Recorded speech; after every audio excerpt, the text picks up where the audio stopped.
And a welcome here to Wake Up Call with Dan Tortora, where sports truly meets that thing called life. We appreciate you being here with us on Wake Up Call with Dan Tortora, Monday through Friday between 9 a.m. and 11 a.m. Eastern Time. Of course, we are inside the Great Lakes Honda City Studios. Great Lakes Honda City, coming to you on 7140 Henry Clay Boulevard in Liverpool, New York. And they are open for sales and service Monday through Saturday. And whether it's the Ridgeline, the Passport, the Pilot, the Civic, the Accord, the HRV, the CRV, and more, you can find it all while supplies last at Great Lakes Honda City. New and used vehicles, you can check out their inventory by going to greatlakeshondacity.com, and we are proud to have them as our exclusive studio partner. Of course, we are here Monday through Friday inside of the beautiful, wonderful Great Lakes Honda City Studios on YouTube.com and Facebook.com, both /WakeUpCallDT, and on WakeUpCallDT.podbean.com. So however you're connected with the show, we thank you so much for tuning in to Wake Up Call with Dan Tortora, up and down the East Coast, the Midwest, the West Coast, and all around the globe. We got two wonderful guests. You know it's Thursday, so Papa Joe is here with us inside of MonPazPopcorn.com's What's Poppin'. PJ will be popping first, and he is with us in hour number one, speaking about Major League Baseball, over 80 games into the season and heading toward the All-Star break.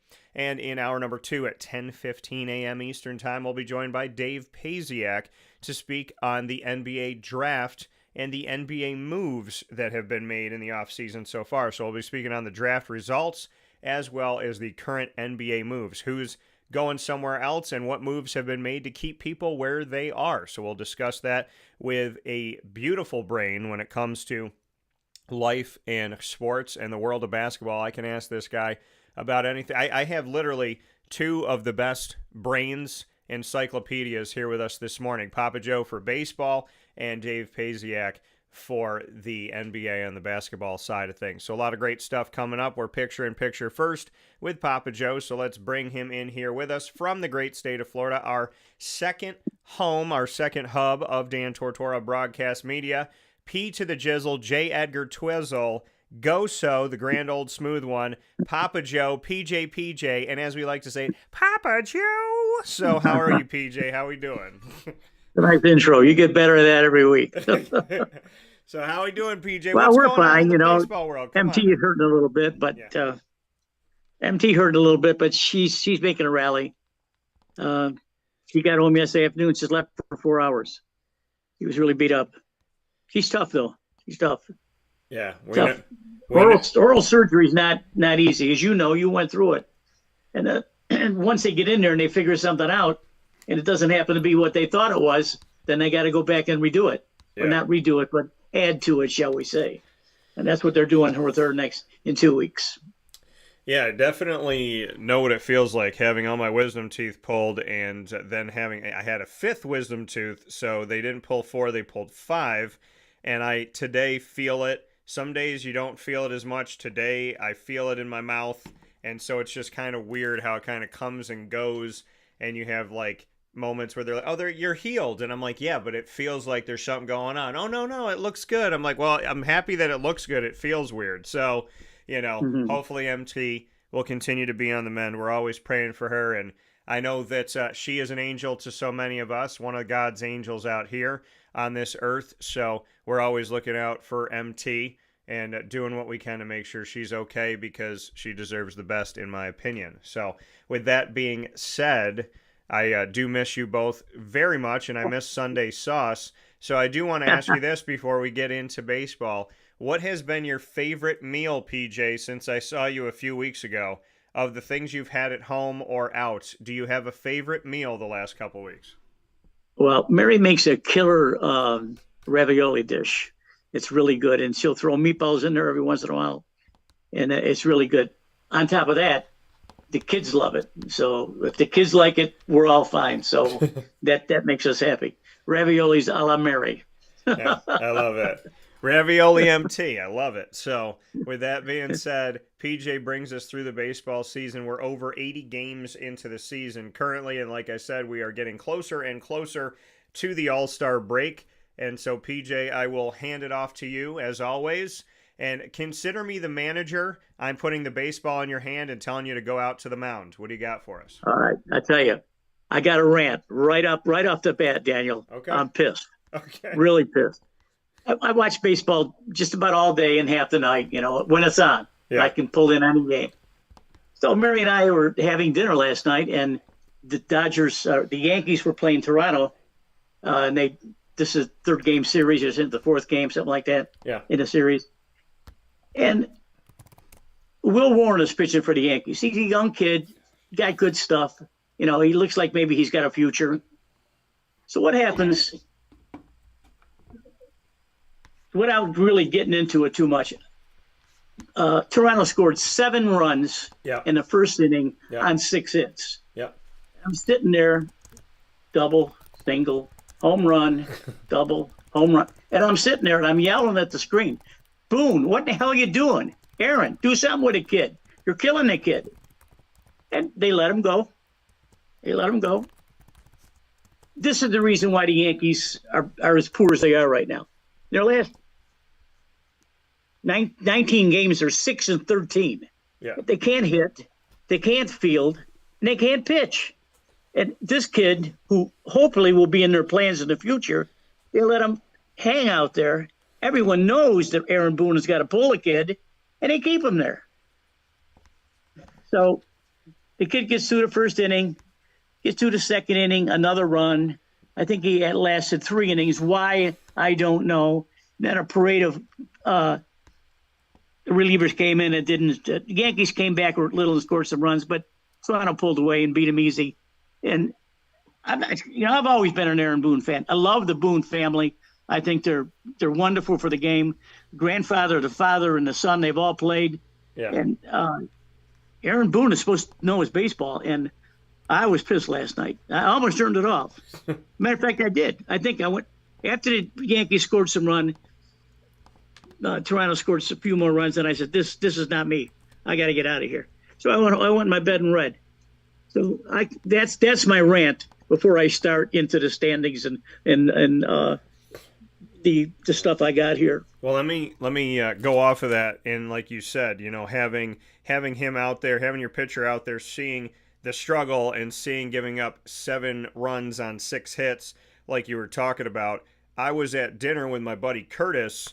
And Curtis, he's got a family full of Yankee fans, and he said, my phone keeps going off like crazy. He said, I'm not even going to look at the group chat because I know everybody's pissed and everybody's, saying things and whatnot. So I knew about that last night because we were, having dinner, and I try to be obviously present. So we're sitting there talking. I got my phone away, and he said, my phone is blowing up for the Yankees and the struggle, and I know a bunch of people are pissed off. So PJ, just so you know, as you were pissed off down there, Curtis's family was losing their minds on their group chat yesterday as well. Good job, Curtis. That's good.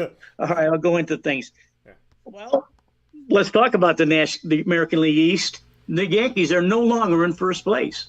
Toronto is forged ahead of them with a 48-38 record. They both got the same record, but Toronto wins it because of the series. Yeah. They're 7-3 in their last 10 games. The Yankees are 4-6. They make up 3 games in a heartbeat, and that's what's happening. Tampa's a half a game behind, not out of it at all. Boston's 6 behind, and Baltimore 11 behind. They're not going anywhere. So I think Tampa's going to cause some problems in this division, mainly because they just never stop. They got pitching when they need it. They got timely hitting all the time. As a matter of fact, they're leading the league in hitting, and they're a mediocre team. So you folks got to figure that one out on your own. In the South Division, we got the Tigers at 54-33. They are far and away the best team in baseball right now. Cleveland is 12.5 back, as is Minnesota. Kansas City's 14.5 back. And Chicago, 25.5 out. They'll probably be 50 games out before the season's over. Yeah. I'm a little disappointed in Kansas City. Their record is 40-47. They're a much better team than that. They got better pitching than what they're showing. I'm pissed about that too. But anyway, let's go to the West. We got Houston at 52-34. Seattle is 45-41. They're 7 games back. LA and Texas are 9.5 back. Athletics are 17.5 back. Houston was 8-2 in their last 10 games. They sort of got a little separation there. talk about the averages. Aaron Judge is hitting 363, leading the league. And this kid, Jacob Wilson, first time I saw him a couple days ago and I had to watch the Athletics, I wanted to see the kid play. Yeah. He's hitting 339, second in the league. I did a little research on him. His father played baseball, of course. So the kid's got good roots on him. He's a hell of a ball player. He's going to make the All-Star team. Good for him. Yeah. Home runs, Cal Raleigh's got 33 home runs. Judge has got 31. RBIs, Raleigh's got 71. Judge is 70. Those guys, I think, are going to go back and forth all season long. And I think a lot of people are surprised with Cal Raleigh, but shouldn't be. He's always been a very good player. Somehow he's got some power this year, and he's killing the ball. So if you're looking to walk some guys besides Judge, he's the kind of guy you got to walk. One loss record, Fried and Skubal, both well known to this program, have got 10 wins each. Tarek Skubal is now coming into his own again this year, where he's almost unhittable last year in the second part of the season. He started out shaky. His ERA is down low twos. Fried has got Hunter Brown has got a 1.82 ERA from Houston. Not a good pitcher. But Fried is 2.13, and I think Skubal is 2.35 or something like that. Both guys are tough to hit. My main man, Josh Hader's got from Houston, got 24 saves. Now, team hitting, Tampa, as I mentioned earlier, is hitting 259 as a team. Yeah. And that's with mediocre pitching. And it would have a roster that never blows your skirt up, like Mary says. They're not big, they're not strong, they're not fast. They're just good. And Kevin Cash still doesn't get all the accolades he should get from being a manager. He's manager of the year a couple times. What he can do with mediocre talent is amazing. I love to watch the guy coach. Team pitching, Texas is 3.23 ERA. Go to the National League. Your boy down in Philly is going to like this too. Yeah. Philly's 51-36. They're leading the league. The Mets are 2 games back at 44-38, 49-38. Philly got some distance between them. Philly was 5-5. The Mets were only 3-7. Miami's 38-46. They're 11.5 back. Atlanta's 11 back. Washington's 14.5 back. Those 3 guys aren't going anywhere. The Central Division, we got the Cubs at 51-35. Milwaukee's 48-38. They're 3 games back. St. Louis is 5 games back. Cincinnati's 6.5. Pittsburgh 14 games back. I thought earlier in the year that the Cubs were the best team in the National League. They floundered a little bit. It's actually what they've done is they put Milwaukee and Cincinnati and St. Louis right back into the throes. So look for some solid pitching from Chicago to make them draw away. Sometimes these teams and the players need the All-Star break for a break for their own bodies. Don't get me started on the All-Star game, Daniel. You know I don't like the All-Star game. Yeah. The West Division, we got the Dodgers at 55-32. San Diego is 46-40. They're 8.5 back. San Francisco 9.5 back or 9 back. LA 8-2 in their last 10 games. Moved ahead of San Diego, who was 5-5, and San Francisco 3-7. The Dodgers simply are the class of this division. However, LA, San Diego, and San Francisco are still going to be there. They got Arizona's hanging in there, mainly because San Diego and San Francisco the last 2 weeks have not played very well. Yeah. And Zona's got some problems with pitching and hitting again. They're only a 500 record. Daniel, your team is floundering. I don't know what's going to happen to them, but maybe they need this break too. Colorado, in its infamy. Do we even have to say the record? 19-67. They're 35.5 out. My Lord. Yeah. That's terrible. Average. Will Smith from the Dodgers is hitting 324. Freddie Freeman's his buddy from Los Angeles is hitting 309.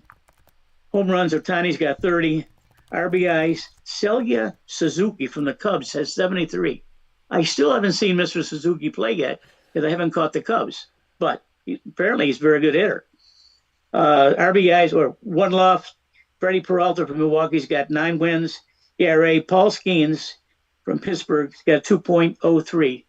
Now, I caught Skeens the other night against Cincinnati, and Cincinnati tattooed him for a while. They couldn't come across with any runs. But Skeens is tough. I mean, he's got 5 or 6 different pitches. He throws for strikes. And Cincinnati, there was an old saying that you got to get a good pitcher early. That's proven. You have to get a good pitcher early because the more they grind out, the better they are, and the more strikes they throw and the more strikeouts they have. So Skeens has shown that he's shaky to begin with, but he seems to right the ship. Yeah. Rob Suarez from San Diego has 24 saves. Yeah. Team hitting. LA is hitting 262. No surprise there. Team pitching. San Francisco. No surprise there. 3.42. What surprises me is LA has a 4.18 ERA. They're leading the league in hitting, but they're mediocre in pitching. Why? They got so many. They got a couple of the Japanese players. They got Kershaw is back throwing ball good, but now Goslin is there. They got to do better than that. So that's it in a nutshell. Yeah, and you brought up a lot of different things, but I want to give an interesting angle to this. Like you said, the Colorado Rockies record is 19-67. So PJ, I want to look back at the year 1967 in connection to the record of the Rockies to let you know what was happening back then in America. Some of this might scare you because in 2025, almost 60 years later, there has been a unique kind of connection in not a good way. So there was protest against the Vietnam War in 1967. Montreal hosted an expo, and you know that Montreal used to have a team called the Expos for baseball. Race riots in the United States destroyed parts of Detroit. Elvis Presley married Priscilla in Las Vegas. O.J. Simpson was a running back for the University of Southern California. Israel fought and won the 6-day war against Egypt, Jordan, and Syria. And the 20th Century Limited passenger train made its final run from New York to Chicago. So we're looking at a bunch of things here that were going on. Martin Luther King on May 17th, 1967, reiterated his stand for nonviolence. And we look at the fact that the USSR, they had put on their shelves, they had little toy astronauts on their shelves to celebrate what they were doing. The U.S. troops used their rifles in an encounter with anti-war demonstrators outside the Pentagon. On my birthday, October 21st, 1967, Sammy Davis Jr. sang with Diana Ross and the Supremes on the Hollywood Palace television show on October 2nd of 1967 as well. And the Statue of Liberty seen through a broken window on Ellis Island, which I'm looking at right now, that was on January 19th, 1967. So some of the things here. The Boston Marathon race official Jock Semple in street clothes entered the field of runners to try and pull Kathy Switzer out of the race. At the time, women were not allowed to compete in the marathon, so there's something to look at there. And in Vietnam, a Navy lieutenant, I'm looking at some pictures here of different things that happened in, obviously, Vietnam. But that was back in 1967. The sad part is there was war. The sad part is Israel was involved in some things, as they are right now in the Middle East. The sad part is that there were race riots and things going on in that effect. And here we are,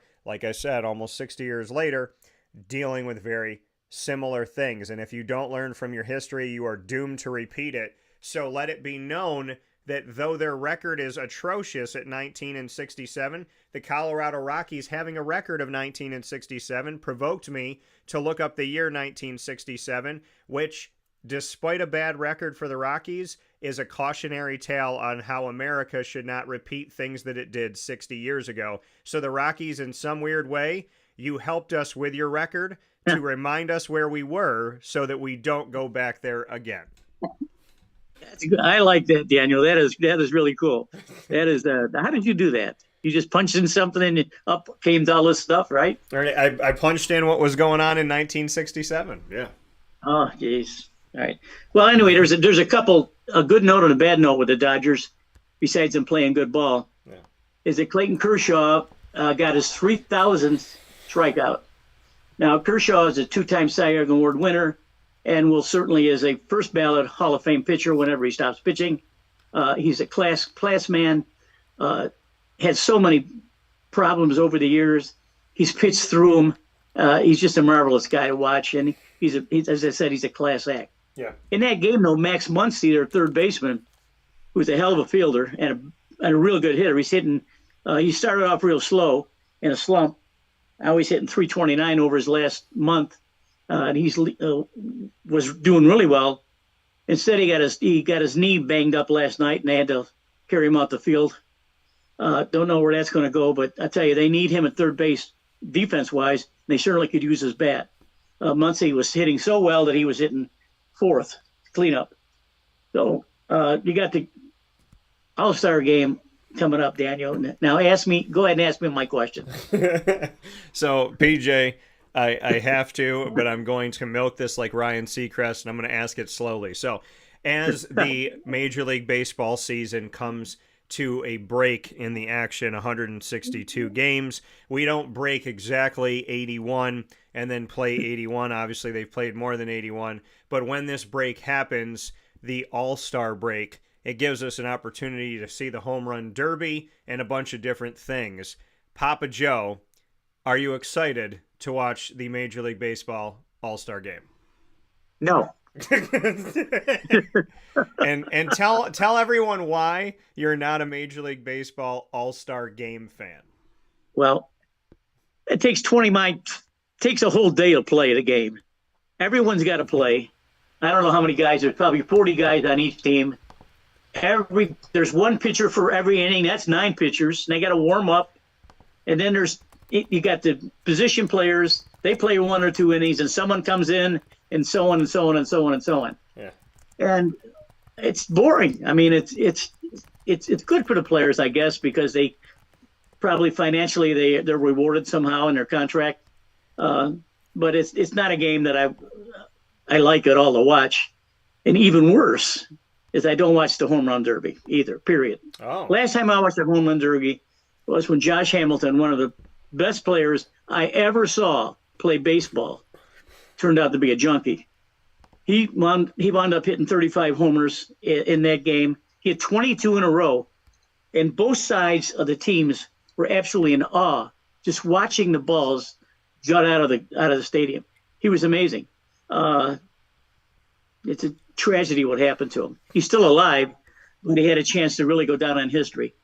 He was supposed to be the second coming of Mickey Mantle. That's how good he was.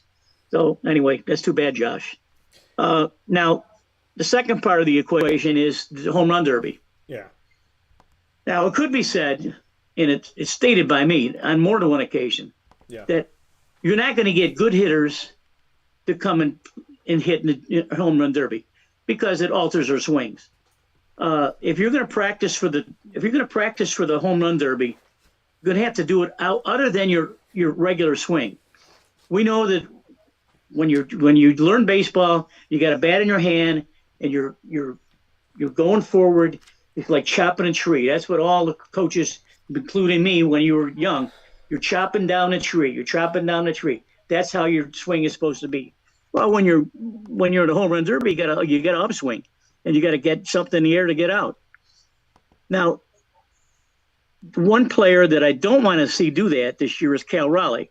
Now, he hasn't been in the forefront of any particular talk on baseball because he's sort of like a regular player. But this year he's really blossomed. Not only is he a good catcher, but he's hitting a hell of a ball. Now, I don't want to see Raleigh go into this game and into this competition and alter his swing just to pacify whatever fools are out there cheering him on. I would think that his agents would have said, "Hey, Cal, you sure you want to do this?" Yeah, I want to do it. I'll be all right. When I come back, I'll be fine. I'll jump right in it. Well, Cal, I'm telling you, from an old timer, it ain't going to happen, Cal. Well, and I mean, you talking about the fact that, when you're out here and you're in the Home Run Derby, that, altering your swing or just being out there, you might mess with your body a little bit here, mess with what's going on. So I mean, yeah, I think the guys that are hitting home runs and doing a good job at it at this part of the season, there is a little concern, right? That if they go out there, could things be different? If they go out there, will it affect them? Will it affect their play? And you want to take care of your season and you want to take care of what you're trying to accomplish with your team more than you want to go out there and win the home run derby. But I mean, it's with anything. It's with the All-Star game, right? You could get one of your players out there in the All-Star game and they get injured, which God willing they don't. But, you know, you look at something like that and say people get injured during the All-Star game. Different things happen in these moments where you take a little break. I mean, for goodness sakes, there's football players that have got injured skiing, or somebody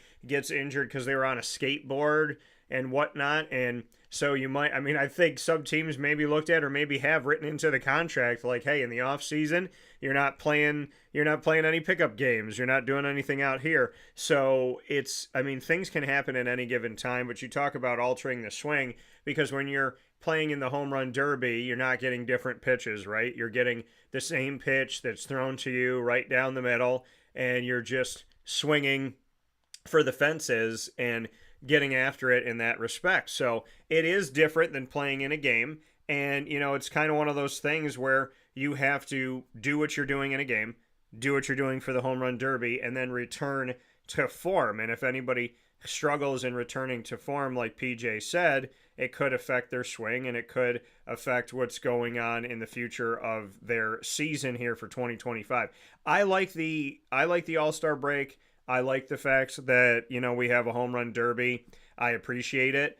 So, but I do get your point that it could throw off their swing, right? There's little things that happen and it makes you kind of take a step back and say, you know, what's going on? And I think that we've seen that too when we looked at, things with Aaron Judge, how he looked during the season and then maybe how he looked later on in the playoffs last year. So it is something to pay attention to. I do want to make a note here, though, is that trade night, there is going to be a double trade night with GG Cards and Breaks, our sports card and trading card partner here on Wake Up Call with Dan Tortora. For the first time ever, we're going to have trade night at the old Syracuse China, which is now Sports Zone Academy. It is an indoor facility for baseball and softball.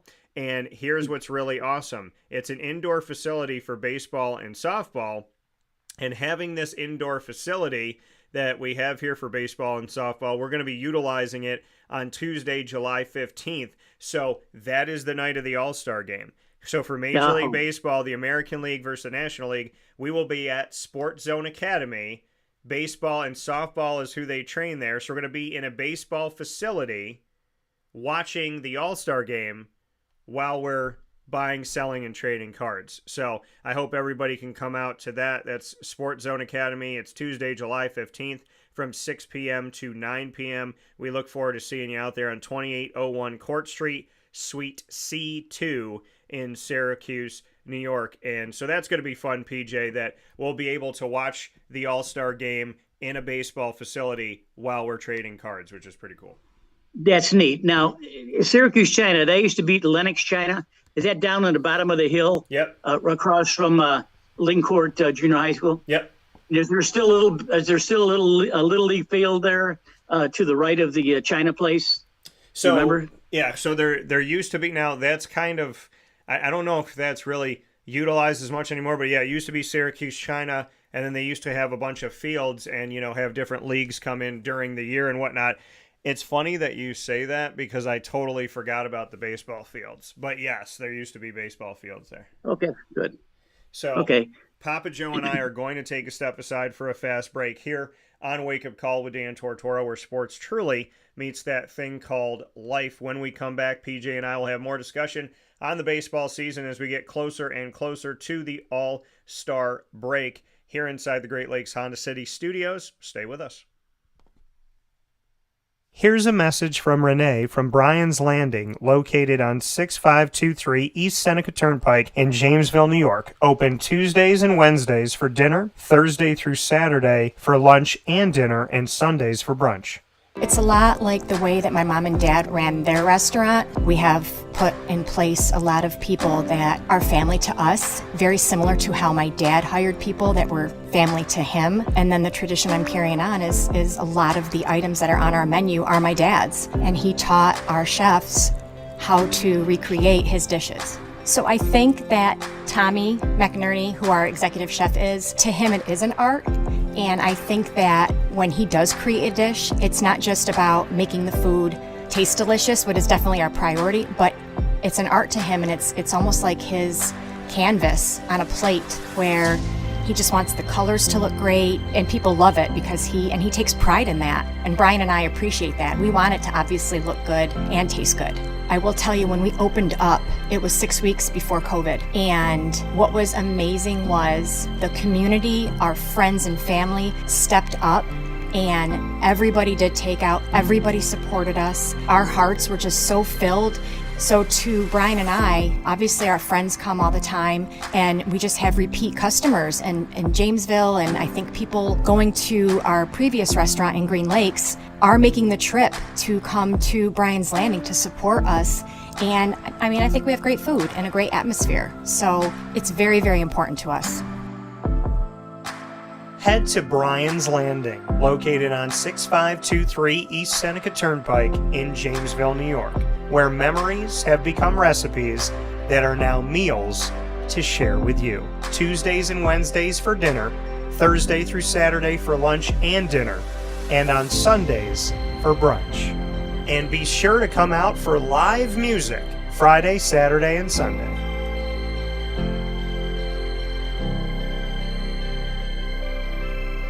Life gets busy, and sometimes that means us running around. So Canine Camp Dog Daycare offers you an opportunity to give your dog a place to stay while you take care of what you need to throughout the day. Canine Camp Dog Daycare is located on 228 Old Bridge Street in East Syracuse, New York. You can see it from the highway, and it's just off of Erie Boulevard across from BJ's Wholesale Club.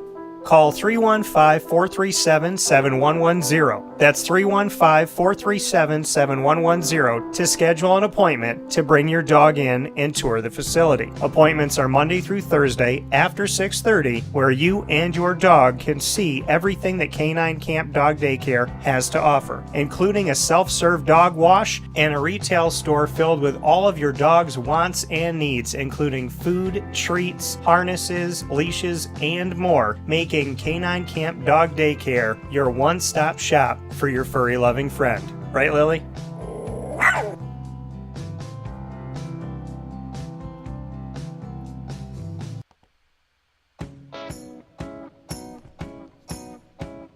In these unique times, there are those in our community that give us a sense of normalcy and positivity. Pizza Man on 50 Oswego Street in Baldwinsville has been here for you for over 35 years and is here now. Call 315-638-1234 or order online at pizzamanbville.com to bring those familiar tastes into your home. And remember to come see our monthly on-site broadcasts centered around the community and our Baldwinsville bees. Pizza Man in Baldwinsville. Any way you slice it, they are always here for you.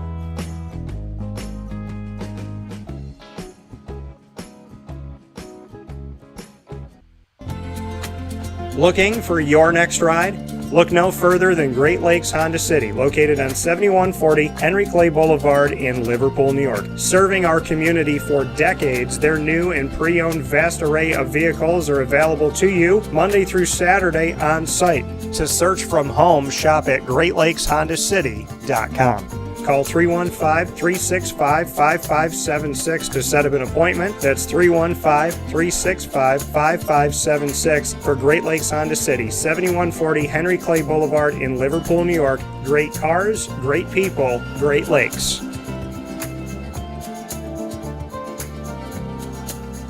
All right, you need to come out here and get yourself the Brooklyn Pickle. I was talking about this with one of my buddies. I was like, yo, there's no better sandwich in the state of New York than the Brooklyn Pickle. And now that I found out that they're going down to North Carolina, We are taking over your taste buds everywhere you are, wherever you're gonna be. You need to get yourself out to the Brooklyn Pickle. Pinehurst, you just realized that you found yourself the best sandwich shop that you're ever gonna have. This is a glorious moment. It's a blessing to your community.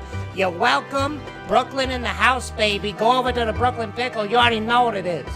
You heard the man. Head to Brooklyn Pickle Pinehurst on 1788 Old Morgantown Road in Southern Pines, North Carolina.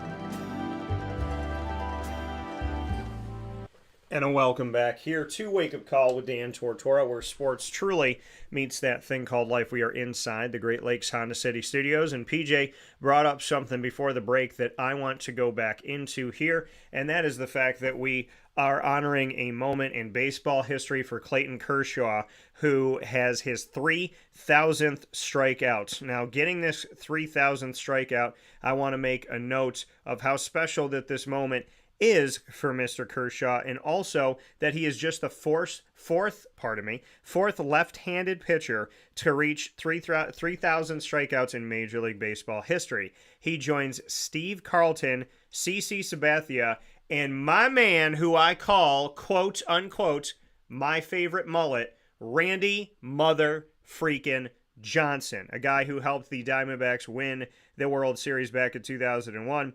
So not only is Clayton Kershaw in the history of Major League Baseball with 3,000 strikeouts, but he is just the fourth left-handed pitcher to do it, with Randy Johnson, Steve Carlton, and CC Sabathia. So I'll stop there, PJ, to speak on that. But I also want to make known he is one of just three active pitchers, along with Justin Verlander and Max Scherzer, the two who are often lumped with him among the greatest of the generation.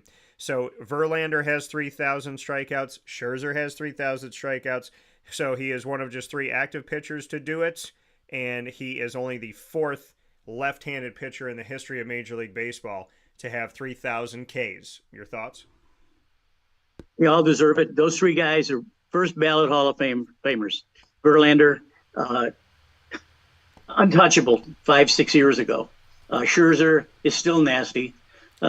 He's pitching for the Toronto. I saw him pitch the other night. He had 5 innings, a couple runs, nothing serious. He's not blowing away guys the way he used to with his fastball and slurve, he called it. A ball that starts in the left-hand part of the plate, comes over sort of a backdoor screwball that the pitchers years ago used to pitch. This is these three guys, as I mentioned, are future Hall of Famers. I don't know what keeps Verlander and these guys going, Scherzer going, but they're in their early 40s. The arm's got to give out sooner or later. I mean, they're doing it for pride, and I'm sure they're doing it for ego too. But Kershaw has no business pitching past this year. He's overcome several ailments, surgeries, whatever. So has the other two guys, and they should just call it. They just call it a career. I mean, as I stated, they're going to be in the Hall of Fame. I mean, enjoy the rest of your life with the multi-millions you've got, but who's got? Did you look at the lineup for the All-Star game, Daniel? I will talk about that in just a second, but I do want to make another note here, a couple notes. So with Kershaw being just the fourth left-handed pitcher to get to 3,000 strikeouts, I also want to make known that when we talk about being one of three active pitchers to do it with Justin Verlander and Max Scherzer, keep in mind back in 2023, both Verlander and Scherzer were Mets. They were Mets, and they came through Syracuse because they were healing. So they actually came through the AAA ballpark here in my hometown of Syracuse, New York. So there's three pitchers active that have at least 3,000 strikeouts. Two of them used to be Mets, and both of them were traded away in the same year. Just to make a note of that with the New York Mets, Justin Verlander and Max Scherzer. I do want to let you know as well that he is one, speaking of Clayton Kershaw, he's one of just 5 pitchers to accumulate that many strikeouts, 3,000, with one team. Walter Johnson, Bob Gibson, Steve Carlton, and John Smoltz all did that as well with one team. And only Johnson and Gibson ultimately spent an entire career with the same franchise. Clayton Kershaw has said this, quote, "I don't know if I put a ton of stock in being with one team early on. It's just kind of something that happened. Over time, I think as you get older and you appreciate one organization a little bit more, the Dodgers have stuck with me too.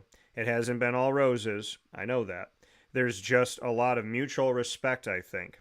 I'm super grateful now looking back. To say that I've spent my whole career and I will spend my whole career here, I have a lot more appreciation for it now." End quote. So Clayton Kershaw saying, hey, I'm going to stay a Dodger, and he is now one of only 5 pitchers in history to get to 3,000 strikeouts with one team.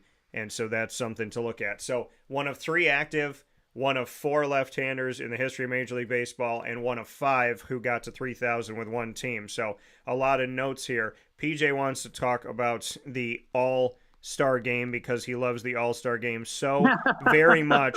So we're going to go to the rosters of the All-Star game and let y'all know what is going on with these rosters. So we're going to do I have to comment? yeah, we're going to get into it. You asked, so here we go. Oh, so I did? All right. We're going to look at the American League. So catcher, we have Cal Raleigh of the Mariners, first starter elected there. And then first base, we have Vlad Guerrero Jr. of the Blue Jays. Second base, Gleyber Torres of the Tigers. We look to shortstop, Jacob Wilson of the Athletics. Third base, Jose Ramirez of the Guardians. Designated hitter, Ryan O'Hearn of the Orioles. Outfield, Aaron Judge of the Yankees. Speaking of the American League here for the All-Star game for 2025. Outfielder, Riley Green of the Tigers, and Javier Baez of the Tigers will join his teammate, Riley Green, in the outfield. In the National League, we have Will Smith, not the one that slapped Chris Rock, but a different one.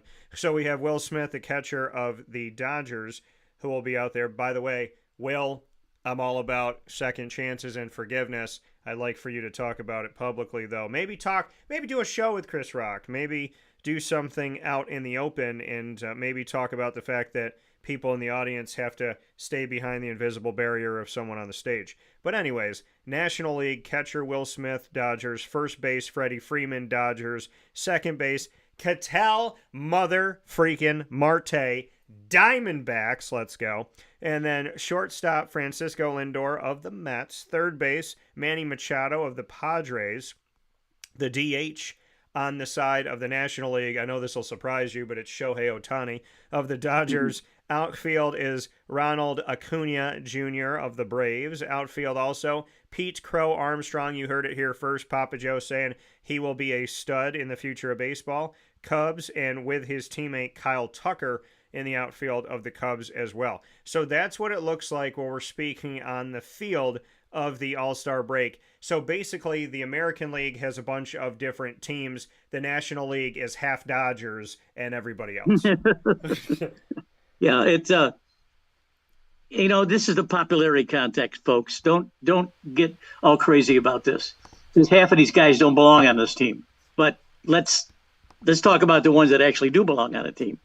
Well, man, Daniel went through the whole thing, which is fine. If you look at the American League, Ryan O'Hearn is a DH from the Orioles. Now, the Orioles are having a terrible season. They shouldn't be, because last year they almost won it all. Yeah. This kid's a good player. I'm not sure he's they voted him on. I mean, he may not even play next year. I don't know anything about him. Guerrero, he's a all-star every year. Gleyber Torres used to be with the Yankees for years. How he wound up at the Tigers all-star and not with the Yankees. Something's wrong with the Yankees, Daniel. I keep jacking at him, but I just keep yakking at him. Yeah. Jacob Wilson, you heard me talk about him, the Athletics. He's going to be a superstar, no doubt about it. Jose Ramirez, you've heard me every year talk about why this guy has not got an MVP and more thought. He's always in the top 5. All he does is win, hit, steals bases. He's just a sensational player. Cal Raleigh, we've talked about him. I hope his swing holds up. Aaron Judge, no problems there. Riley Green, the Tigers. Don't know much about Riley. Javier Baez, he used to be with the Cubs, and they traded him to the Tigers. He had a couple of years where he couldn't even hit the Mendoza line. Now all of a sudden he's an all-star. So I'll leave it at that. The National League, DH Otani, I guess there's no question about that. First base, Freddie Freeman. Freddie, this is the popular vote, but it's also a structured vote too, because he is playing well, hitting well, and even running on his bad ankles. Yeah. Second base, Marte. I don't know about that. Daniel seems to like it, which is fine. There's other second basemen who are just as good, if not better. He's not having the best year either. Neither is Zona. So, but anyway, that's good for him. Lindor is a shortstop. I just read this morning that they're taking him out of the leadoff spot and they're moving him down in the order because, folks, he's not hitting. This is an all-star every year and a good player, a sensational player, but he's not hitting. So what does he do? He plays one inning, the all-star game, and that'll be it. Maybe he'll get a single or something. We got Manny Machado, a great player with Baltimore, and he's a better player even with the Padres. Will Smith has been a top flight catcher for 5 years. Yeah. Hits well. Pete Crow Armstrong, you heard it best here. He will be a superstar in this league, along with Jacob Wilson. Ronald Acuna. Acuna, he's an iffy to me. Iffy. I don't know if he belongs in this game this year or not. He's certainly a good player. And Kyle Tucker was with Houston, was an all-star at Houston. He got himself a super contract to come with the Cubs, and he's legitimate. So I don't know about the pitching staff. I'm not going to get into that because no one's going to know what's going to happen. I know that every inning there will be another pitcher. Now, if you want to sit through that, that's fine. I'm not. Yeah, and so I mean, but yeah, those are the starters. That's what it looks like on both sides, and like I said, a lot of Dodgers in this thing. I think it's cool that when we look at the outfield for both sides of this, that we're seeing teammates that get to play in the outfield with one another, which is pretty awesome, and that they're going to be able to celebrate this together on both sides of the American League and the National League when we look at the 2025 Major League Baseball All-Star Game, which will be happening at 8 p.m. Eastern Time during GG Cards and Breaks Trade Night at Sports Zone Academy in Syracuse, New York, in the old Syracuse, China, on Tuesday, July 15th. We'll be there from 6 to 9. The game starts at 8 p.m. Eastern Time. So, PJ, before we hop out of here, we've talked about the state of Major League Baseball, where the teams are at currently right now. We've spoken on Clayton Kershaw and the Major League Baseball All-Star Game rosters. So outside of that, what else is on your mind right now when it comes to Major League Baseball? I mean, I can say that Kevin Pillar retired after 13 years in his career, an outfielder who spent the majority of his 13-year Major League career with the Toronto. His decision during an appearance on the Foul Territory podcast about a month after he was released by the Texas Rangers after rehabbing from off-season thumb surgery. He played in 20 games for the Rangers this season, his 10th Major League team, with 9 hits in 43 at-bats. He's 36 years old, drafted by the Blue Jays in the 32nd round in 2011, made his debut in 2013 in Major League Baseball, traded to the Giants early in the 2019 season, which was his best in the big leagues, where he batted .264, 21 home runs, my number, 87 RBIs, and 14 stolen bases for the Giants that year before signing with the Boston Red Sox in 2020. And the Blue Jays said in a social media post, "You will always be our Superman," end quote. So thoughts on Pillar taking this moment to put his cleats up in the locker for the final time? Yeah, he's a good player, and one will be missed, certainly. Class guy, played with grit, wasn't the best player, wasn't the poorest player, a good all-around player. As once you see these guys jump from team to team, it shows you the kind of value they have. If you got a guy who's got 15 years in the league and he's played for only, say, 3 teams, which means he's made each one of those teams better. And because he's better, he can be traded for value to another team, and so on and so on. So it goes on. He's very good. There are some things that I'm cautious about, Daniel. Yeah. And that's one is the way the Yankees are playing. Yeah. I was so livid last night. I was almost screaming. Mary was saying, "Settle down, will you, please? It's only a game." And I'd say, "Man, yeah, these are Yankees, Mary. Come on now." Anyway, I'm concerned with the Yankees. Maybe I don't think right now that Aaron Boone is the one that's supposed to lead the team. They got a fair lineup. They only got a couple positions way past his prime, even though he hit a double last night to drive in a couple runs. He can't hit. He can't run. He can't play a position. DJ LeMahieu, who was one of my favorite players with Colorado, is not doing it this year. He's in his mid-30s too. The Yankees still have that. They want to just bring older players to a team and help the younger players. That's not working for the Yankees. They lost it this year when they lost Garrett Cole. So I'm thinking that Tampa Bay and Toronto could really sweep into this position. And there's also the Mets on the other side. Philly was 5-5 last 10 games. The Mets were only 3-7, and Philly got a couple games on them. And those are the two that are leading right now in that division.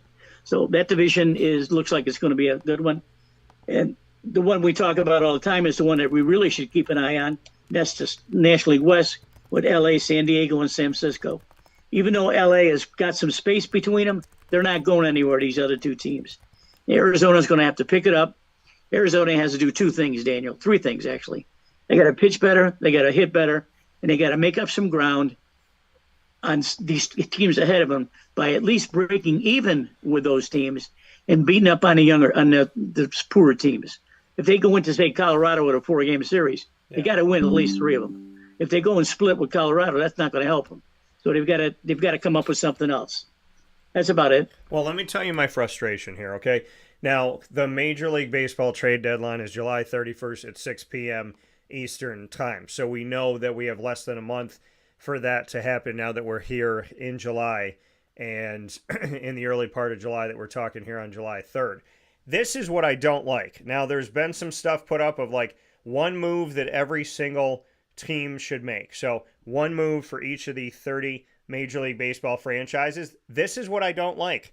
Of the one move, they say they got people going after Eugenio Suarez of the Diamondbacks, Merrill Kelly of the Diamondbacks, Josh Naylor of the Diamondbacks. So, PJ, I'm a little frustrated, and I want to rant here for a second that the Major League Baseball moves, the conversation, what I'm seeing here is if each team should make one move, why are they all attacking my Diamondbacks? The Diamondbacks are not out of it. They need to hit better. They need to pitch better. And I'm reading some stuff here this morning in the studio that says, well, this team should go after Merrill Kelly. This team should go after Eugenio Suarez. This team should go after Josh Naylor. Leave my Diamondbacks alone. So what are your thoughts on that? Because here I am looking at this morning saying, who should trade? Who should this? Who should move this? What guys should be moved and whatnot.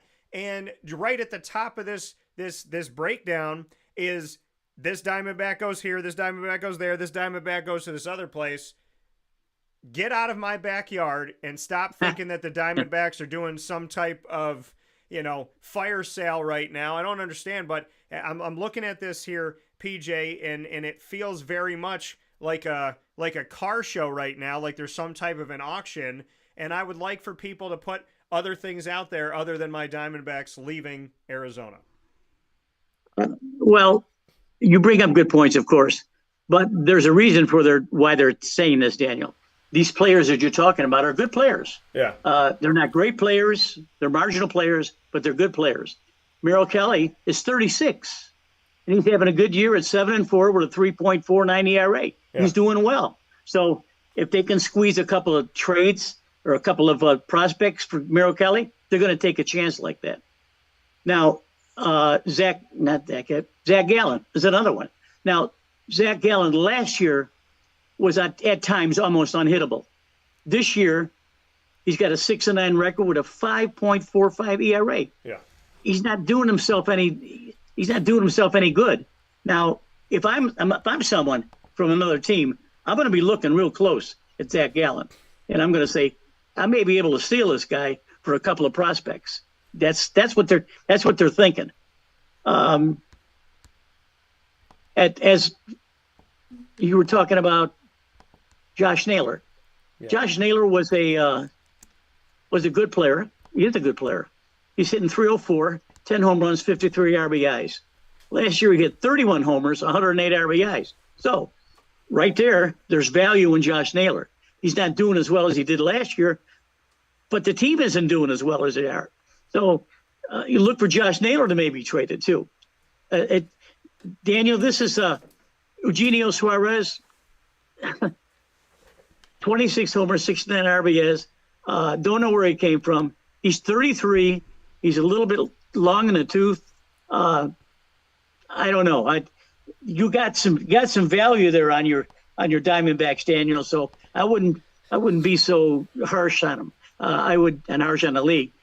Once you find out a trade, find out what the prospects are, and see if you can comment on that. Yeah, I mean, I'm looking at it like this. There's talent, and it's always good to have players that are desired because that means that there's good talent on your team. I'm about the Diamondbacks building, not subtracting, because the Diamondbacks are not out there to help other teams. They're out there to take care of what they need to do and get themselves to the playoffs. So, PJ, I have one response. It is a silent response, but you will see it on your screen. I like that. Like that. Yeah, it's my Diamondbacks rally towel that I got when I went out to Arizona to Chase Field with my dad during the World Series. It's got the World Series here for 2023, and it says, "Let's go D-backs. You leave my team alone. Respect my babies. Respect my kids here. I want everybody at the dinner table." I'm about the Diamondbacks making moves to bring in maybe another pitcher because Corbin Burns is out, to bring in maybe another hitter like they did last year with Josh Bell. I'm not looking for them to help other teams by losing their talent. So that's a hard pass for me. For Papa Joe here this morning on Wake Up Call with Dan Tortora. PJ, as always, I appreciate your expertise. And if we've learned anything here today, there's 3 things that we've taken away. Yankees, wake the hell up. Diamondbacks, leave my babies alone. And Papa Joe is going to not only be watching, but he is purchasing, so you better get on the website now. He is purchasing his Major League Baseball All-Star Game hat, t-shirt. He's going to have a pennant, and he's going to have some type of kazoo that he's going to play when Mary's in the room. He's going to be playing it with the little All-Star logo on the side of it. We know that PJ will be ready and raring to go for the Major League Baseball All-Star Game, and he's going to ask MT to get a cake. There's going to be confetti at the Lando Lagoon, and there will be streamers everywhere, PJ, as always. You're nuts. See you later. See ya. Take care.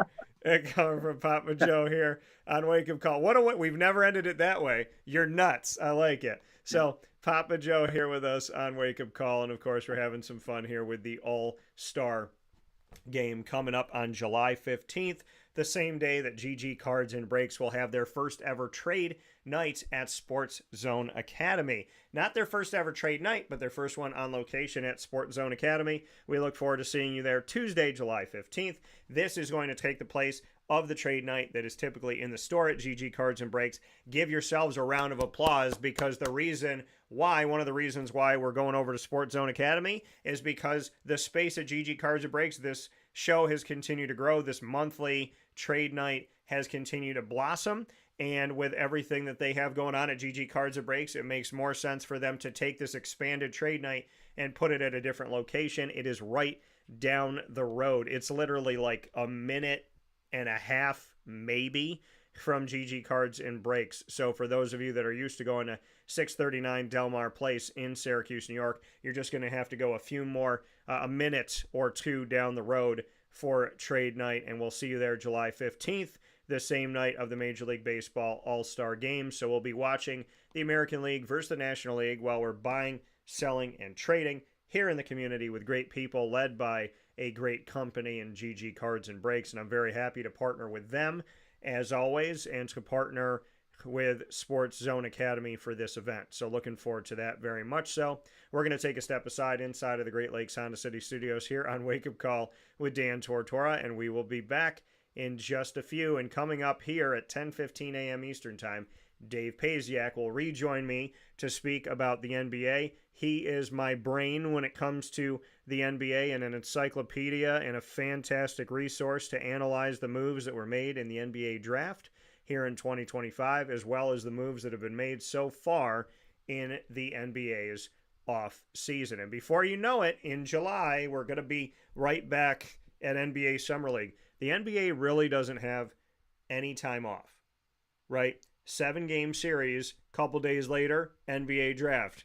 And then shortly after that, Summer League. All 30 teams in Vegas, and then right after Summer League, they're back on the court playing basketball. So it's insane that the NBA, from championship to draft, is just a few days, and then from the draft to Summer League and getting to see these draftees and undrafted players, as well as international players and guys trying to make teams and G League players and whatnot, it happens so fast. And then you turn around after Summer League and you got your tip-off for the NBA 2025-26 season. So it is that quick. NHL feels just as quick, if not quicker. Maybe that's because they're on ice and they can move faster, but it's a very quick turnaround for the NHL and the NBA. And, of course, Dave Paziak and I will be talking about what the NBA is going to look like in 2025-26 with these moves that have been made. That is coming up in about 5 minutes here on Wake Up Call with Dan Tortora. Stay with us. Hi, this is Amy from Mother's Cupboard, home of the whole frittata. We are open daily 6 a.m. to 1:30 p.m. For takeout orders, call 315-432-0942 and tune in to Wake Up Call with Dan Tortora for our monthly food challenge and try our Wake Up Call signature menu item available 7 days a week. Here at Mother's Cupboard, we are Central New York, and it's our honor to serve you. Ma and Pa's Kettle Corn and Popcorn Factory remind us that every day is worth celebrating at 201 7th North Street in Liverpool, New York. Open Monday through Saturday in-store and always online at maandpaspopcorn.com. Serving our Central New York community and beyond, order anywhere, anytime at maandpaspopcorn.com. Stop in to get a tin at Ma and Pa's on 201 7th North Street in Liverpool, New York to get your half-price refills for the rest of your life. Come to Ma and Pa's for your holiday gift giving for family, friends, employees, and clients. And remember, for fundraising and events, to call 315-450-6272. That's 315-450-6272. Ma and Pa's Kettle Corn and Popcorn Factory. How corny are you? This is Jimmer Sikowski, owner-operator of Chick-fil-A Cicero, 7916 Brewerton Road in Cicero, right in front of the Home Depot. I had a deep feeling that God wanted me to do something bigger with my life and to help people, help others. I kept putting Chick-fil-A in my life, and I realized as I was going through the franchise selection process that positively impacting the lives of others was really core to what we do here at Chick-fil-A. First of all, it starts with the food. The food is brought in fresh daily. We bring in local produce. We prepare to order in the kitchen. We hand bread our chicken. We hand spin our milkshakes. It's great food. It doesn't taste like fast food.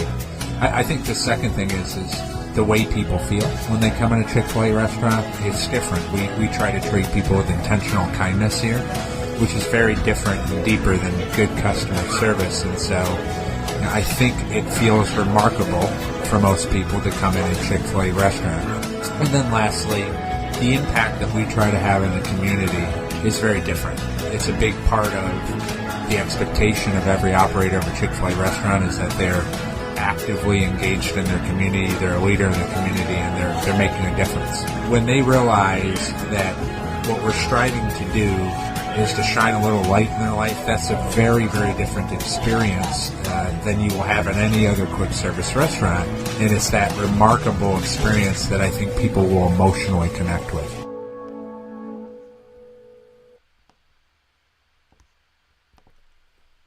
Avicoli's restaurant, located on 7839 Oswego Road in Liverpool, New York, has been serving our community for decades. Your place to go for home cooking on the corner of Route 57 and Wetzel Road is just minutes from Liverpool High School. And every single month, Wake Up Call with Dan Tortora is on site, on location, with Liverpool sports, student athletes, coaches, and administration telling their stories throughout the year. We look forward to seeing you on site at Avicoli's for their casual pizza aside, their fine dining as well as their bar. And of course, you can order online at myavocollis.com. That's myavocollis.com. For takeout, delivery, and catering, call 315-622-5100. That's 315-622-5100. Come on in to the neighborhood spot Avocollis, open 7 days a week in Liverpool, New York.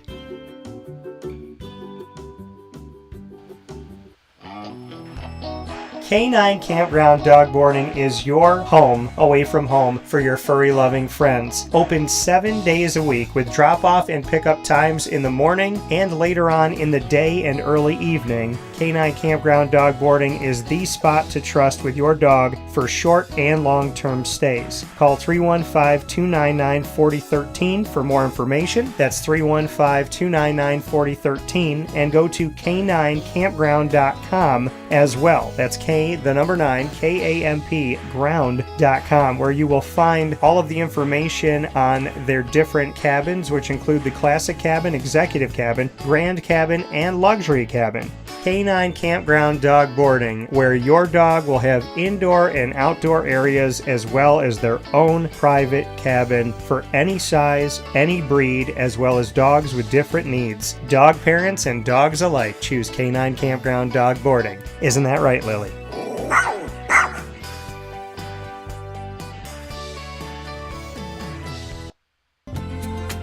Looking for your next ride? Look no further than Great Lakes Honda City, located on 7140 Henry Clay Boulevard in Liverpool, New York. Serving our community for decades, their new and pre-owned vast array of vehicles are available to you Monday through Saturday on site. To search from home, shop at GreatLakesHondaCity.com. Call 315-365-5576 to set up an appointment. That's 315-365-5576 for Great Lakes Honda City, 7140 Henry Clay Boulevard in Liverpool, New York. Great cars, great people, Great Lakes.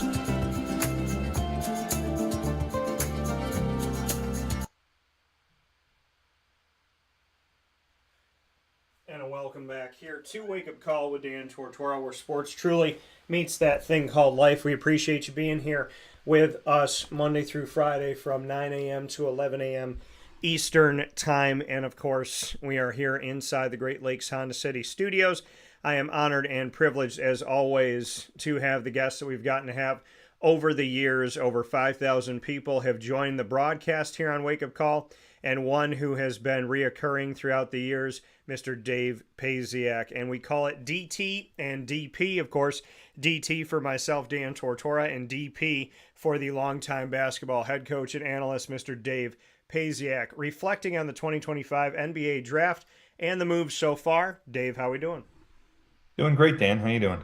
Doing well. I mean, Dave, first and foremost, I'm gonna take the Raptor out of the room, not the elephant out of the room. We're gonna take the Raptor out of the room here. I saw it on draft night. I did not see it live. I was on pick 10 and had to go back and watch pick number 9.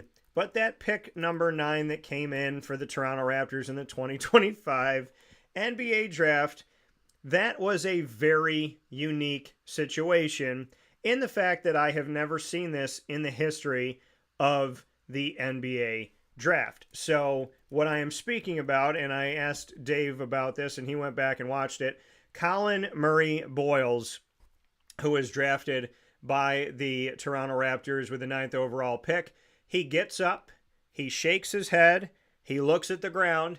The entire time his face does not smile, and he yells the F word at the ground after being drafted by the Raptors. Now, since then, allegedly, Dave and I have talked about the fact that he claimed that it was just something about the moment or excitement. Go back and watch the video.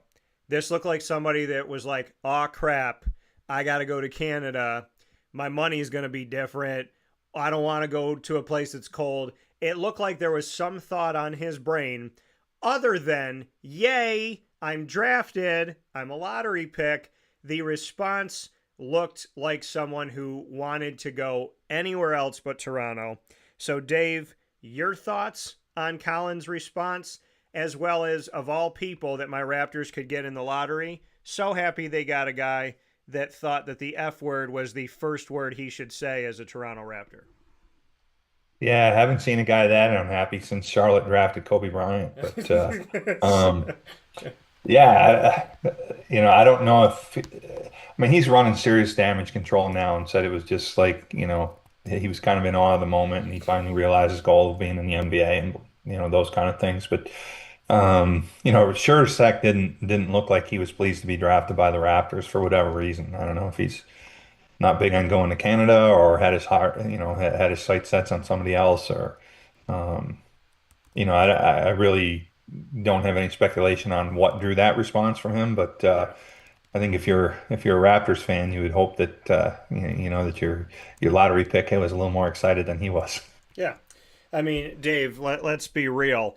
I don't think you and I have ever shown our excitement for something happening in our lives by responding in the same way you would respond if you stubbed your toe on the table in the kitchen.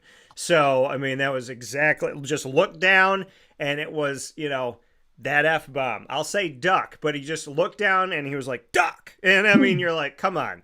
There's no excitement of the moment.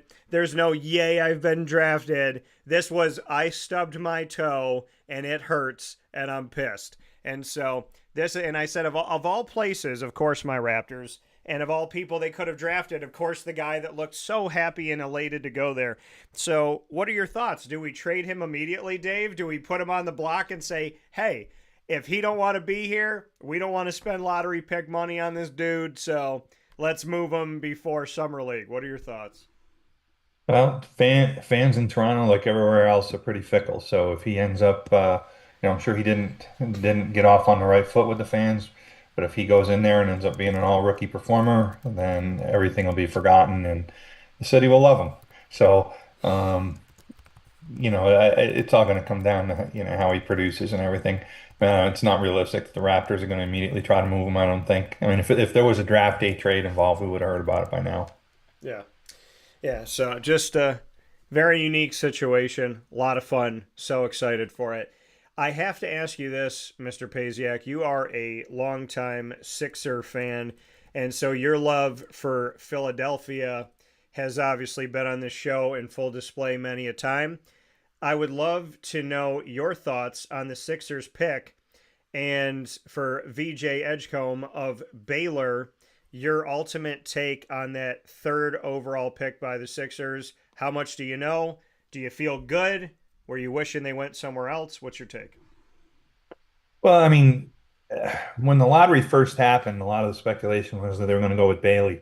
Um, Bailey tried to manipulate the process a little bit, wanted to land in a place where he was going to be immediately featured. So he declined workouts and interviews with a number of teams, including the Sixers. So, I think Edgecombe will be I mean, there are a lot of people, and the draft stuff is all speculation, right? Mm-hmm.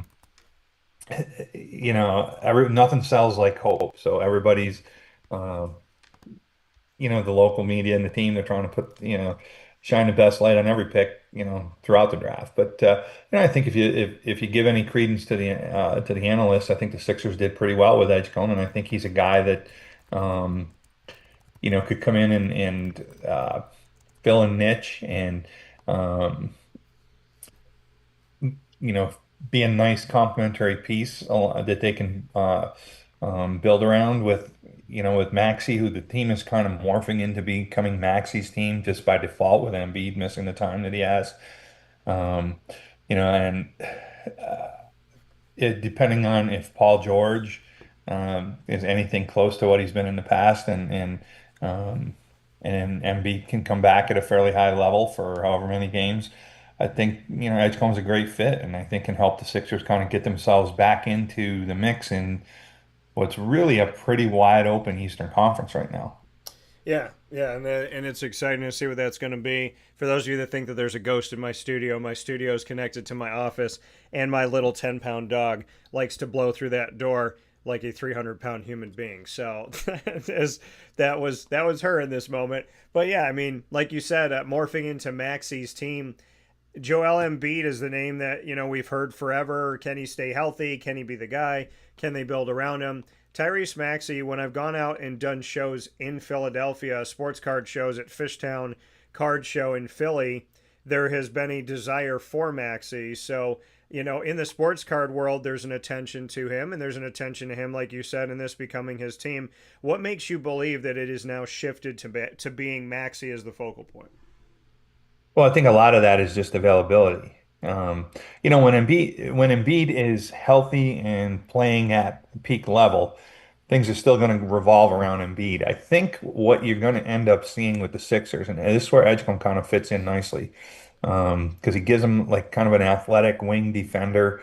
Um, when the Sixers without Embiid play at a certain pace that really like Maxey's a guy who can play in a really fast tempo, um, quickness based scheme. Um, he's a guy who would fit in like really comfortably with like, OKC and Indiana, how we saw those teams play in the finals. Um, I think when Embiid is playing and healthy, the Sixers are going to play at a different tempo when he's on the floor. Um, where things in the half court are gonna play through him and involve him and go around him. Um, so I think a lot of it is going to have to do with Embiid's availability. Yeah. Maxey's a guy. I mean, they shut him down last year because they were trying to tank games at the end and preserve the draft pick, which, if Edgecombe ends up being a really good player in Philly, will turn out to be a really smart move.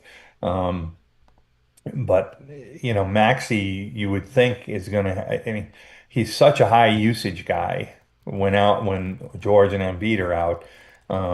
You wonder if that'll take its toll at some point. Um, but I think just based on availability and youth and everything, I mean, the best move the Sixers ever made, if you kind of go back in time, um, when Maxey was a first and second year player, he was floated out there with some of the James Harden stuff. And the best move the Sixers ever made was not including him in any of that trade talk and refusing to give up Maxey because I mean, he's establishing himself as an all-star caliber guard in the league now.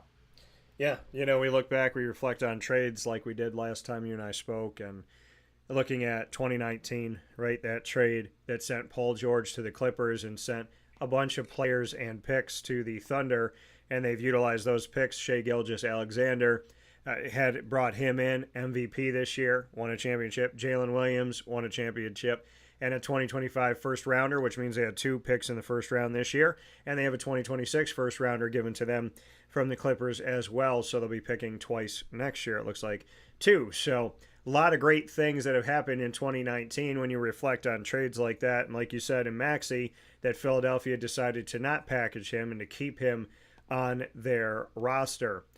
The Duke Blue Devils, when we look back at the draft here in 2025, Dave, speaking of decisions and moves that were made, Duke did not have just 3 players drafted in the lottery, which is the top 14 picks.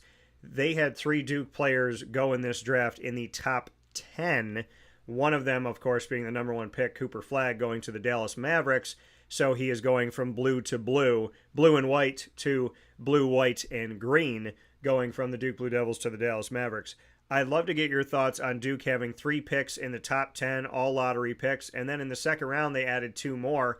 So of 59 draft picks, and we know how small the total is for the NBA every single year. When it comes to drafts, I mean, you look at baseball, that draft goes on and on. The NFL draft is 3 days, and then when it comes to the NBA, we have 60 or less picks that we see. 59 picks this year, 5 of them, so almost a fifth of this, coming from the Duke Blue Devils and coming from the ACC and that team that is the darling of the ACC. I'd love to get your take on Duke and what your thoughts are on the 5 guys that were drafted in 59 picks, including 3 of them in the top 10. Yeah, I mean, no surprise where they're, why they're at the top of college basketball. You get all 5 starters drafted, and I think it's only happened, I think, 2 other times in NBA history, maybe, where and Duke is one of them, if my memory serves me correctly. But I think it's only happened a couple other times where three guys from the same college team have gone in the top 10 of the draft. Um, I think Zion Williamson's here. I want to say Duke had three top 10 guys as well, but certainly Flag was a transcendent player, and he was. I mean, college basketball on the men's side is a way different place than on the women's side as far as overall acceptance and visibility and popularity. But in a sense, like Flag was to the men's college basketball game what Caitlin Clark was the year before to the women's game as far as commanding so much attention. Um, so I think being in that spotlight, having the success they did, I'm sure that I mean, at the end of the day, you're going to get drafted or not drafted based on your own merits. But at the same time, I think being in that situation, playing at Duke, playing with Flag, um, being the premier program in college basketball, I think certainly didn't hurt any of those other guys' draft stock and probably helped them, um, in the eyes of, getting multiple evaluations from pro guys and putting themselves in a position to get drafted, three in the top. Um, it didn't hurt. It didn't hurt at all. And I think I mean, Duke will continue to reap the benefits of those kind of things for years to come as far as being a preferred destination. And, um, I think Duke probably is going to invest in basketball. Portion of basketball to football will probably be greater than a lot of ACC schools, which will probably lean more heavily on the football side.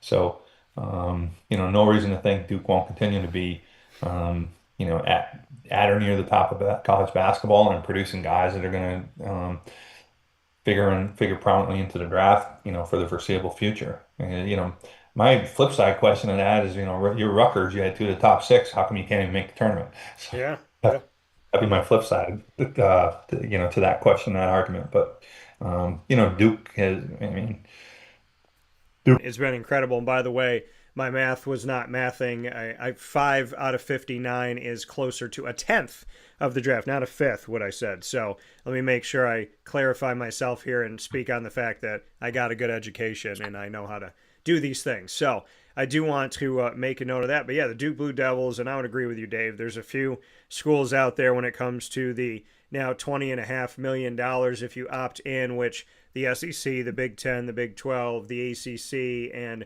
whatever the pack is, had to opt into this thing as part of the autonomy group in collegiate athletics. And so we know that schools like Kentucky and Duke may be leaning more heavily on the basketball side when it comes to the breakdown of the money. And I actually went and looked at what the breakdown would be on average. And so on average, football's at the top and then basketball, but it's accounting for the overwhelming majority. I think of the $20.5 million, it accounts for $18 million on average. And it goes all the way down to beach volleyball, who gets $8,000 on average of this, looking at how things are going to be broken up for schools that are opting in to the House settlement of $20.5 million. And that number can rise from year to year. And of course, there's roster limitations and different things that come with that. But like you said, people are frustrated because Coach K retired and there has been no drop off with John Shire. He seems to get along with his players. They seem to respect him and have relationships with him, and he seems to have the same in return. I've been around him for the entire time he's been the head coach, and I've spoken with him. I've experienced what it looks like to just see him around his players and see him with those guys. And it just looks like he has created an atmosphere where they really do believe him and trust him and play for him, and he's out there coaching for them. There's something to be said, and I've been around a lot of coaches. There's something to be said about how he interacts with his guys. And if you pay attention to it, you can see that there's a trust there, there's a bond there, and I think that they're going to continue to be successful because there is that connection. It just seems something real. It doesn't seem transactional. It seems like, hey, like we have fun with this guy. We like being coached by this guy. We like being in the gym with him, and it obviously shows on the court. So yeah, I'm sure that fans are very frustrated because, Boeheim goes to Autry and Boeheim wasn't making the tournament toward the end, and Autry hasn't made the tournament since being the head coach at Syracuse. And then you look at Coach K to John Shire, and not only are they making it, but they're vying for championships. So, it's definitely the rich get richer. Duke is doing something that the Patriots did not do after Bill Belichick. Syracuse has not done after Jim Boeheim. So, I mean, seeing that in the here and now is something to marvel at and really appreciate. And they're doing it better, obviously, than the Roy Williams to Hubert Davis move to their rival of North Carolina. Not that Hubert has done a bad job, but just the reality that Duke has been better, and they were the darling of the ACC, and they continue to be. With that being said, as we continue our basketball talk with Dave Paziak in DT and DP here on Wake Up Call with Dan Tortora inside of the Great Lakes Honda City Studios, I am looking at all the moves that have been made, Dave, and it's so many because I'm looking at like people that were simply signed to a rookie contract or a free agency contract and whatnot. So me going down this list, it is intense how many names are on here, but I'd love for you to kind of start things off when we talk about the NBA moves with the ones that stick out to you the most, the ones that are catching your eye and you think can have potentially an immediate impact. Yeah, well, I think everything's couched now wrapped around what the impact is on your salary cap and the CBA and everything. The kind of the tandem moves that really I think more than anything shocked me was what Milwaukee did by waiving Lillard and then turn around and sign Miles Turner. And like in parallel with that, Indiana, they go to Game 7 of the NBA Finals. Had it not been for Halliburton's injury, like Indiana was on record as being willing to go into the luxury tax for the first time in like 20 years to keep their core together. And, until Halliburton got hurt, they had every intention of bringing Turner back and paying him. Now, as soon as Halliburton goes down, and then you got Lillard down for the Bucks, so that it's strictly a salary move where by waiving Lillard, his cap. Yeah. But the way the rules are is they can spread that two years of payments to Lillard over the next 5 years, so it dampens the effect on their cap hit. And they made a couple other like ancillary moves to free up enough space to be able to sign a guy like Turner to try to keep Giannis happy that they're doing what they can to try to compete, and play at a championship level. Because like there had been talk about moving Giannis and maybe they punt and reset with Lillard out. And obviously they've chosen not to do that. They're trying to make whatever moves they can, but they're a little bit, a little bit by their cap situation. So, that's what leads to the Lillard move. So, as far as, free agency thus far in the first few days, that's really the move that, that caught me by surprise, both on the Milwaukee side, and somewhat on the Indiana side. Yeah, like you said, I mean, Indiana having made it to the NBA Finals, fighting for their first ever NBA Finals title, and they don't get it in Game 7. It goes to the Oklahoma City Thunder, who have won their first. But Miles Turner already shifting off of that team. I mean, what does that do for Indiana, in your opinion, that they're now sans Miles Turner, and they're going to be sans Tyrese Halliburton, obviously, for a little while as he rehabs?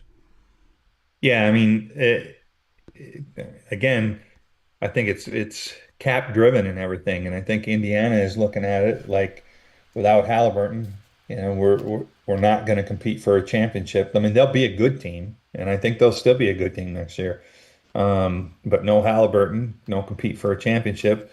Let's keep ourselves in a little bit better cap situation and financial situation versus committing to a guy like Turner. I mean, who's a really important piece for them, but he's been in the league a while, and there's some tread off those tires.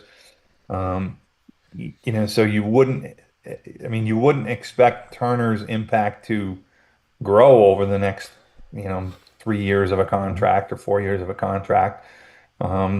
best case, you're looking at to kind of maintain the same production you're getting out of him.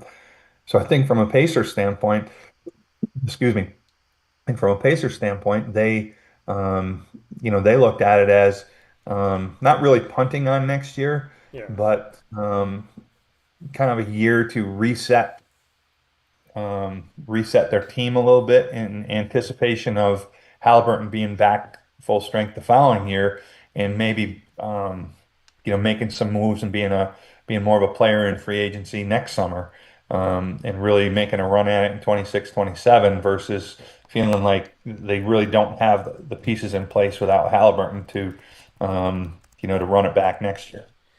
Well, I mean, I guess the thing is, I mean, he's expected to. Speaking of Halliburton, he's expected to miss most of the 25-26 season due to a torn Achilles tendon. Looking at recovery time that could take 9 to 12 months. So, I like you said, making a money move for the Pacers to say we're not going to have Halliburton next season, maybe for the entire season, and we also want to be good with the cap, but I mean, to me, that's kind of giving up your future for a season, right? I mean, is Miles Turner, what he means to that team and what he can do, is getting rid of a guy like that. I mean, I understand, like you said, they might want to make moves next season in free agency, but is that the world we're living in now, Dave? Because we see it with the Boston Celtics and Jason Tatum able, being willing to give up a bunch of people now, expecting Jason Tatum's going to be out and expecting they can't do anything next season.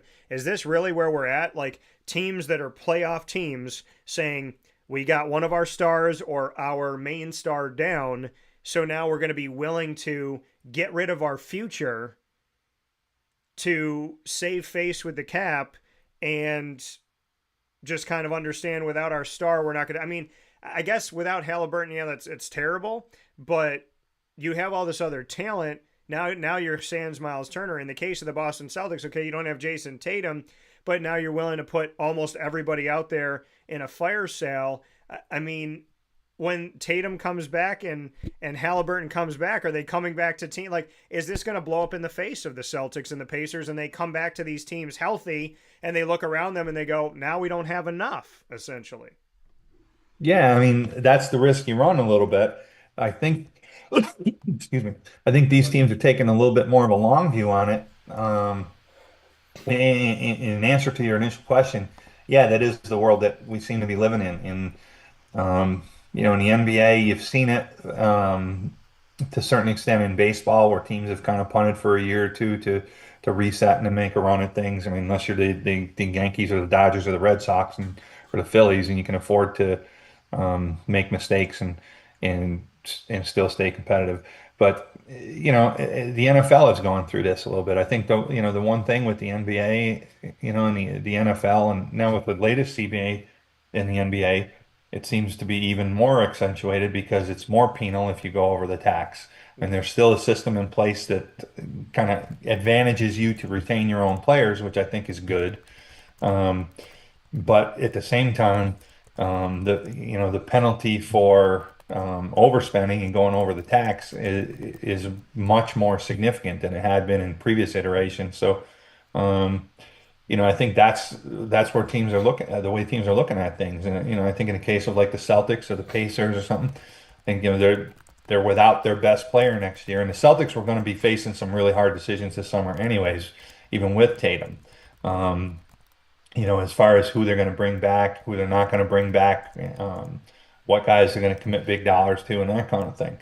Um, so I think, when you lose a player the caliber of a Tatum or the caliber of a Halliburton, I think teams right now they're taking a more of a long view look at it about we can't win, like we're not a championship caliber team now without our best player, Yeah.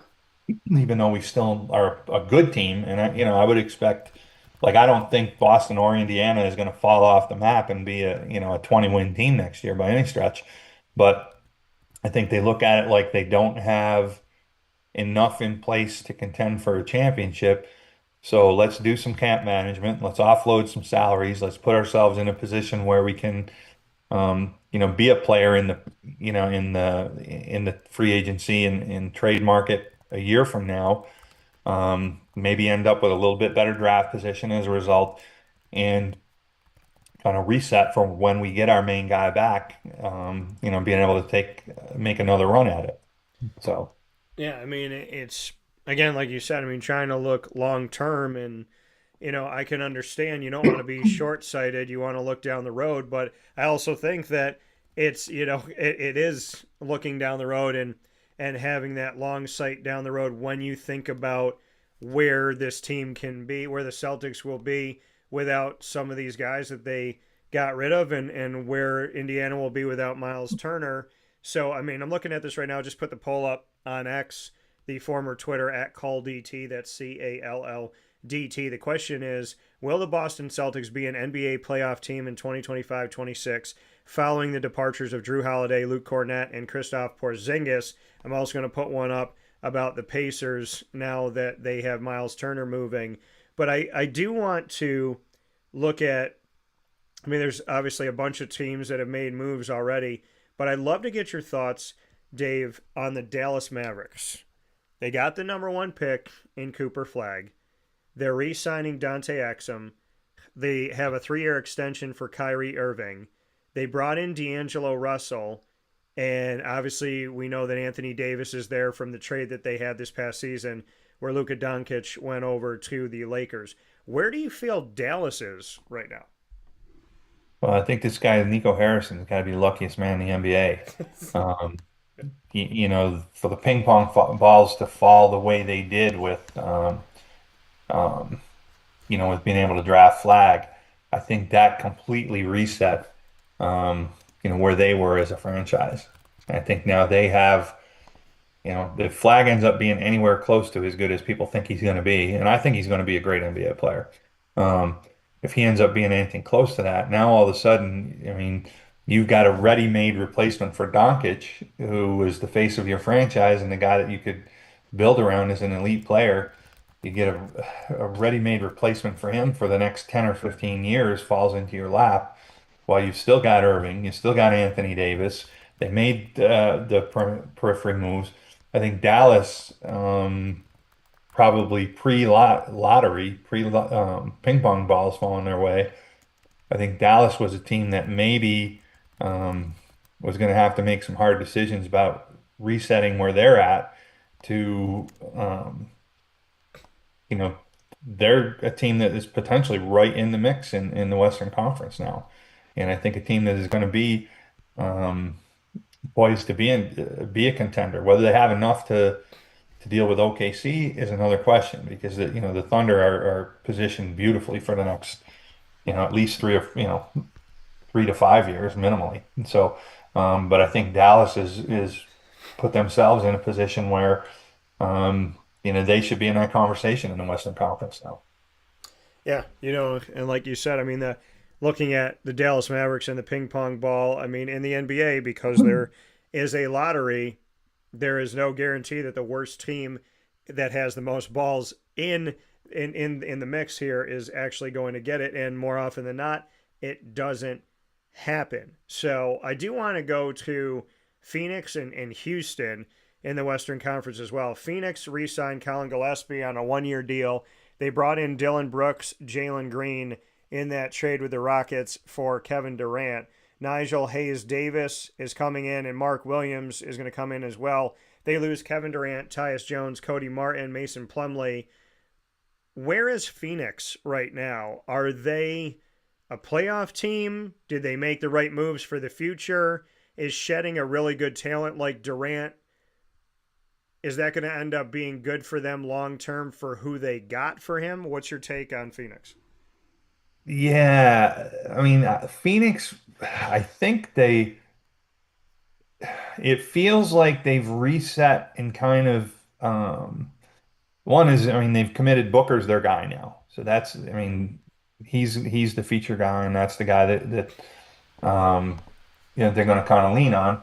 They're a little bit handicapped because Beal has there's only 2 guys in the NBA have no trade, and that's LeBron and Beal. So, he handcuffs them a little bit.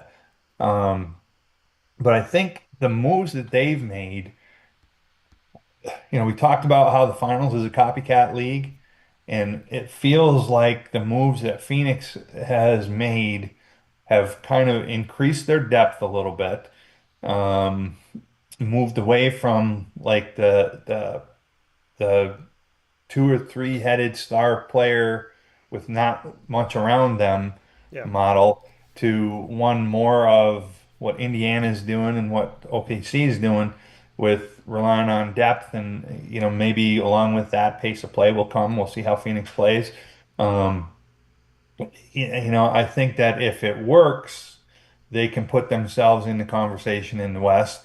But if it doesn't, I think they kind of run the risk of being what we've talked about before in basketball purgatory, where they're a team that's like good enough to contend for a play-in spot, sneak their way into the playoffs, not good enough to play with the best teams, but not bad enough to get the really high impact draft selection. So interesting move for Phoenix. I think fitting Yeah. with the Suns. So, um, I think, and on the flip side of that, like Houston has really like accelerated their development by making the move to acquire Durant. That instead of being on the growth track, which they have been for the last few years, it's been interesting. They've been on the growth track and a step behind OKC for about the last since COVID, right? The last 4 years or so.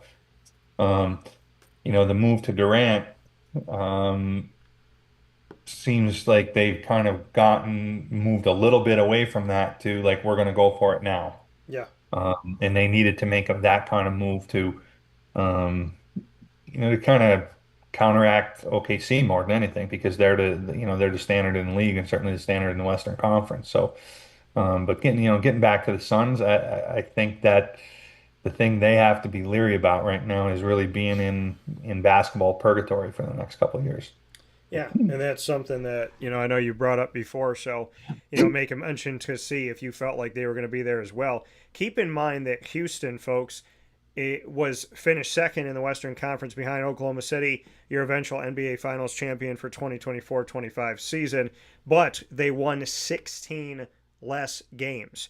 So between Oklahoma City, number 1 seed, and the 2 seed Houston, the difference between 68 a record of 68-14 versus a record of 52-30 for the Houston Rockets. But like you said, they want to go for it now. So this is what the Houston Rockets look like. They are re-signing Steven Adams, who I covered in college. He has a 3-year extension. Aaron Holiday agrees on a new deal. Jeff Green as well. Jabari Smith, a 5-year extension. Jayshawn Tate, a new deal. And Fred VanVleet, I still miss you, Fred, in Toronto. I know that you didn't say F when they brought you up from the G League, so a 2-year extension for VanVleet. They bring in Clint Capella from the Atlanta Hawks. They bring in Dorian Finney-Smith from the Lakers, and they bring in Kevin Durant from the Suns. So where is Houston right now? If they're the second best team to Oklahoma City in the Western Conference this past season, and they're re-signing Adams, Holiday, Green, Smith Jr., Tate, VanVleet, and they're bringing in Capella, Durant, and Finney-Smith up to this point, is Houston going to be a threat to Oklahoma City? Yeah, I mean, you would like to think that the moves they made have narrowed the gap between them and the Thunder. Like I said, if you kind of look back in the NBA, back to when the Thunder that was 5 years back, the Thunder had the worst record, second worst record in the league. The Rockets had the worst record in the league. OKC made a jump of a few wins the next year. Houston made a jump right behind them. So they've been kind of chasing the Thunder in this development cycle, and maybe like a half a tick behind the Thunder the whole way. So if I mean Durant again, I mean he's getting up there, and like we're past the point of peak Durant, but it's kind of like with LeBron on a given night, the guy can be the best player in basketball still. Um, so I think adding him to that mix, um, adding a guy like that can put the team on his back for a game or part of a series or something. You'd like to think that Houston narrowed the gap between them and OKC. I don't know if they've completely closed it though. And again, you got a guy like Durant, health becomes an issue, right? Because of the amount of tread off those tires too. I think they're probably a clear number two in the West right now. Um, but whether they can overtake the Thunder or not is another, kind of remains to be seen. If only Houston could reunite Kevin Durant and James Harden when they used to be on the Thunder and Harden used to be a Rocket. How that would be. So, Dave, I do want to get to the Los Angeles Lakers and what they look like going into the season. We just mentioned that Dorian Finney-Smith is joining Kevin Durant in Houston. The Lakers obviously have LeBron James and Luka Doncic, but they also have Markieff Morris. They have Roy Hachimura. They have the likes of Austin Reeves, Christian Coloco, and of course Dalton Connect and Bronny James, LeBron's son. Where are the Lakers right now? And I have to ask you this. I know that you like LeBron, but did the dude really have to take a third of the salary cap for this season? Yeah, well, the reason he opted in, like since he's been with the Lakers, it's been opt out, re-sign a 2-year deal, opt out, re-sign a 2-year deal. So I think the reason that LeBron opted in is to give himself the flexibility to go into full free agency next summer. So I think that was a kind of a strategic decision on part of LeBron and his management and everything. The Lakers are in a really interesting spot right now because it's clear making the move for Doncic. When he's going to be the face of the franchise for the next 10 or a dozen or 15 years, right? Um, so given that, they can play a little bit like I think their shift is going to be, it's already started to happen.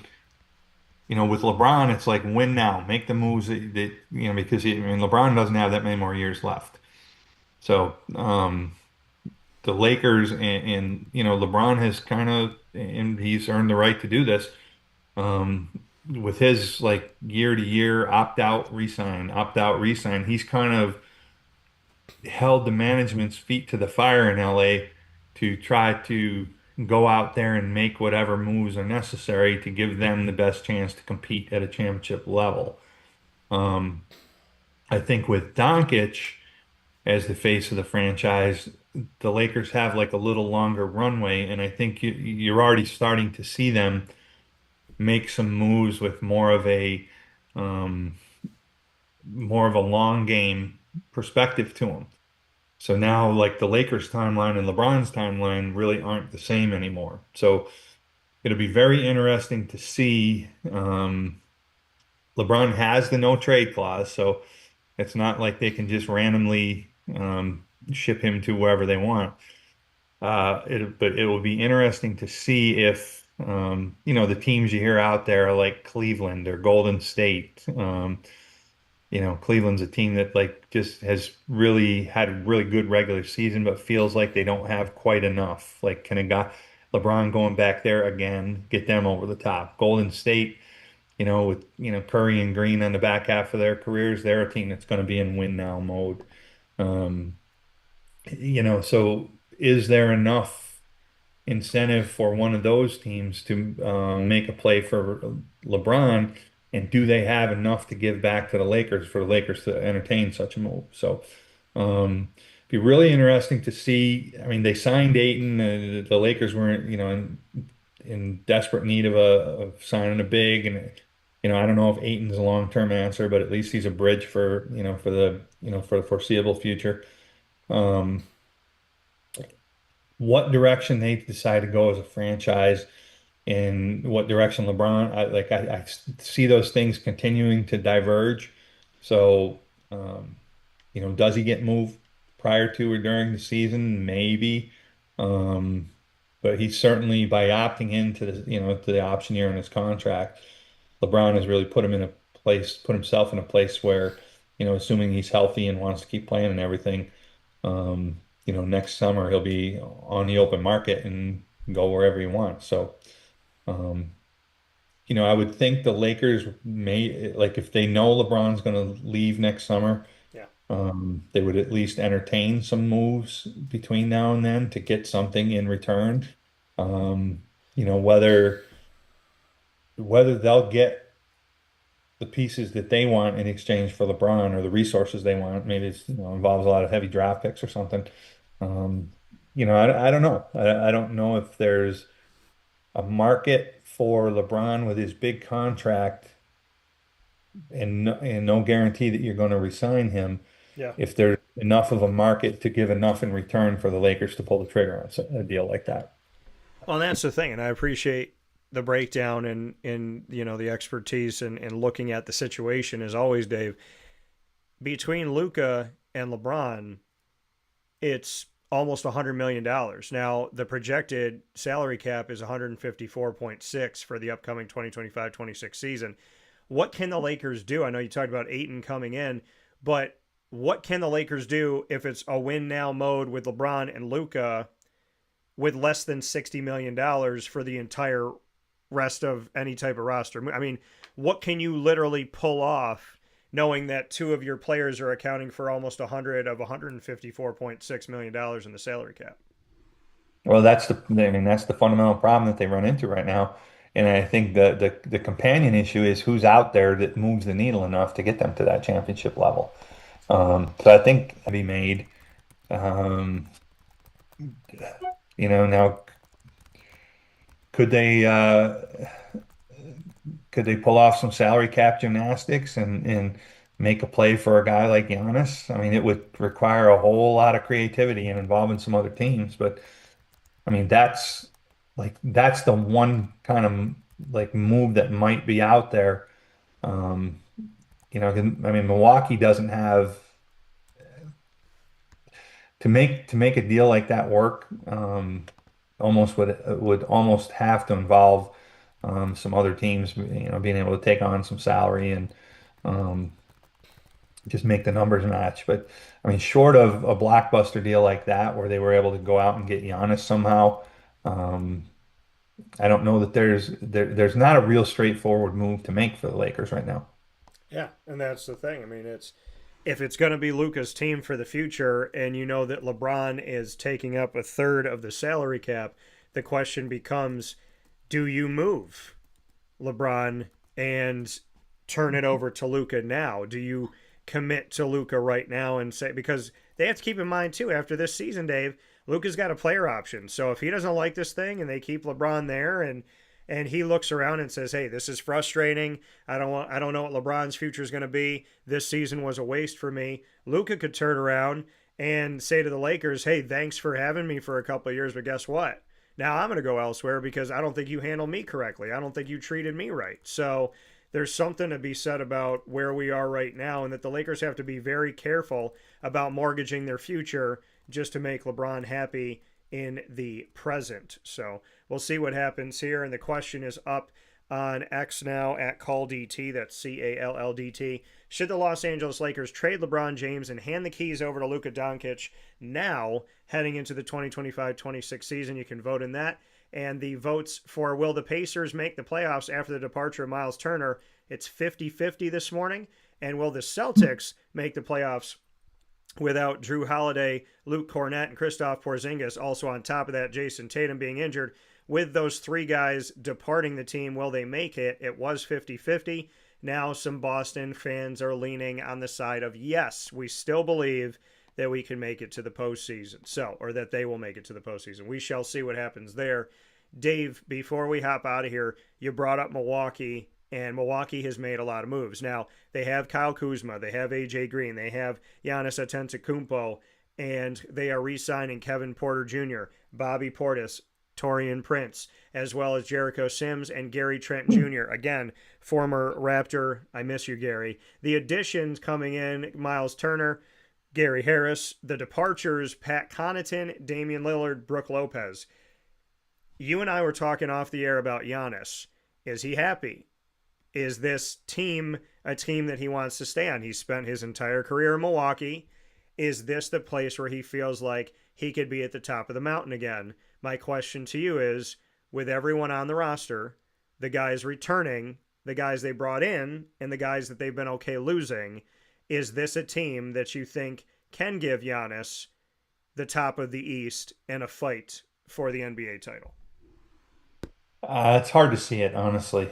I think Turner basically Turner replaces Lopez, right? So I think that, they upgraded there, um, incrementally. It's not, I mean, it's not like a huge upgrade, but I think Turner's an incremental upgrade over Lopez. Um, it's hard to see where the moves they made have given them enough to overtake, even you get given the fact that, you expect Boston and Indiana to take a step backwards because of the injuries and everything.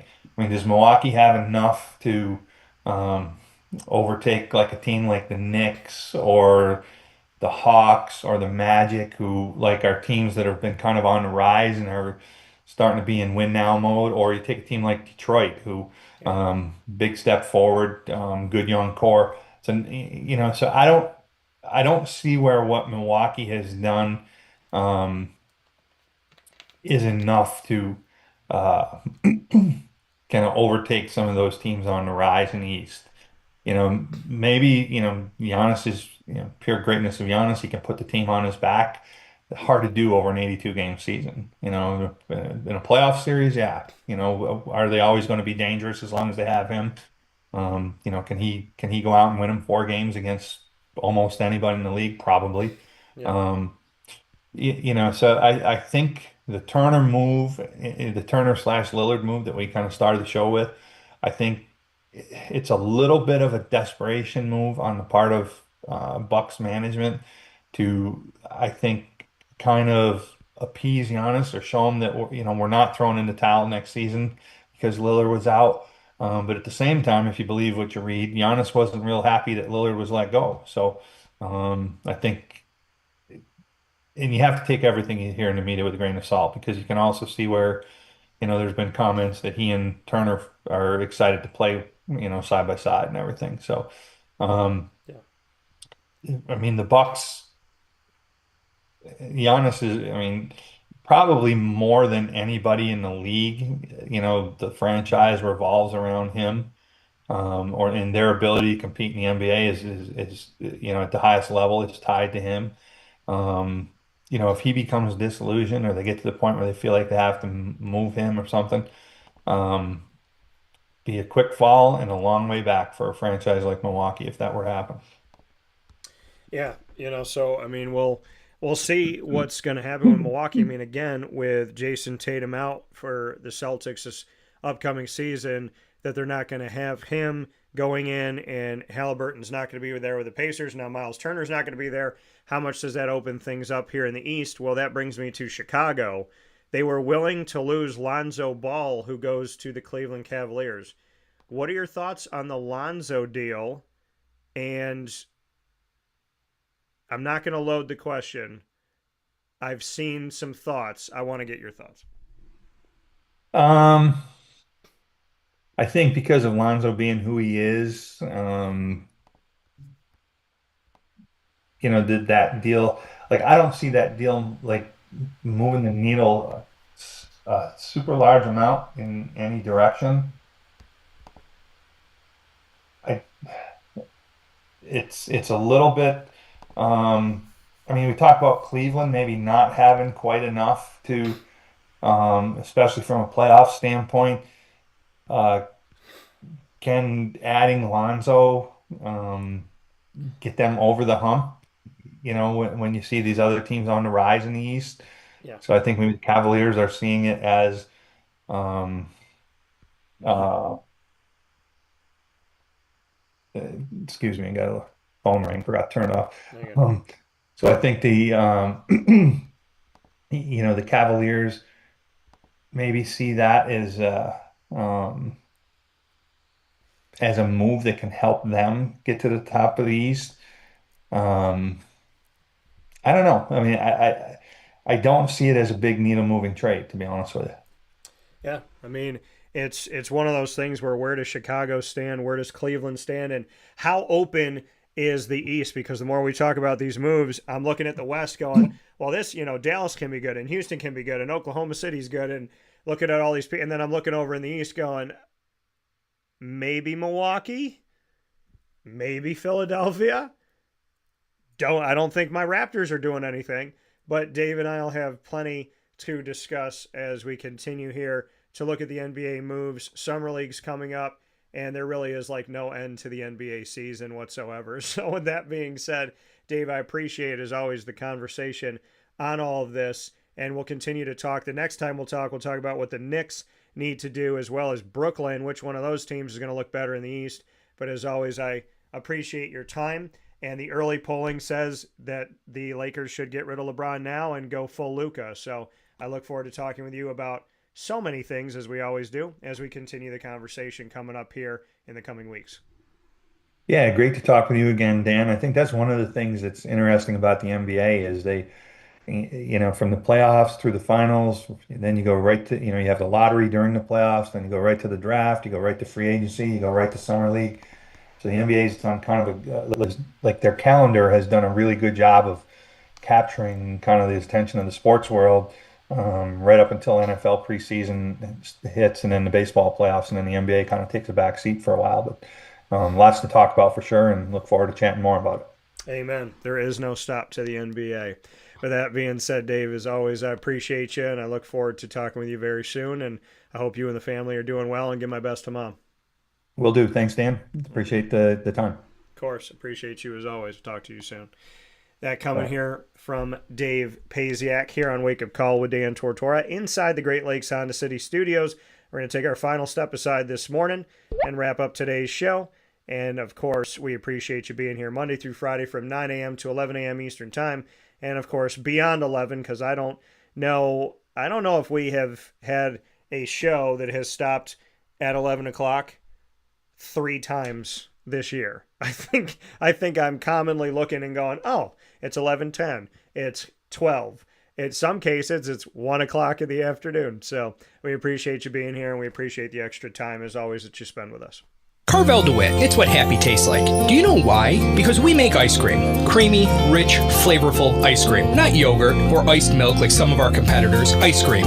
Fresh, by hand, daily. For the calorie conscious, we have something new for you. Our new Carvelite. Same great flavor, creaminess, and texture of our regular ice cream with only 35 calories an ounce. So whether you want an ice cream cake, flying saucer, dasher, carvalanche, hard or soft ice cream, we will satisfy your craving with our fresh, handmade regular or new Carvelite ice cream. Carvel DeWitt. It's what happy tastes like.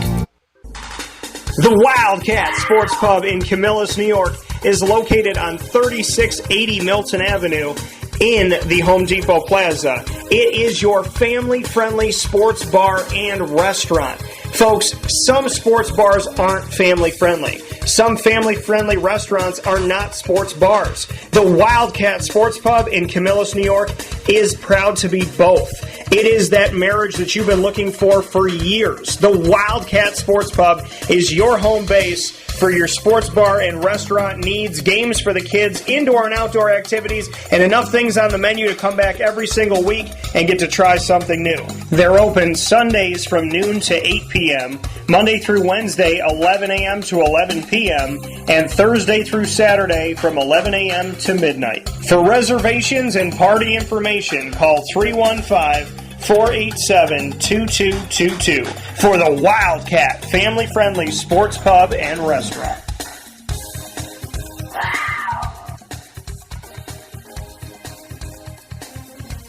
GG Cards and Breaks. Like, comment, subscribe. GG Cards and Breaks comes to you on 639 Delmar Place in Syracuse, New York. They are open Tuesday through Saturday from 10 to 6, and on Sundays from 10 to 5.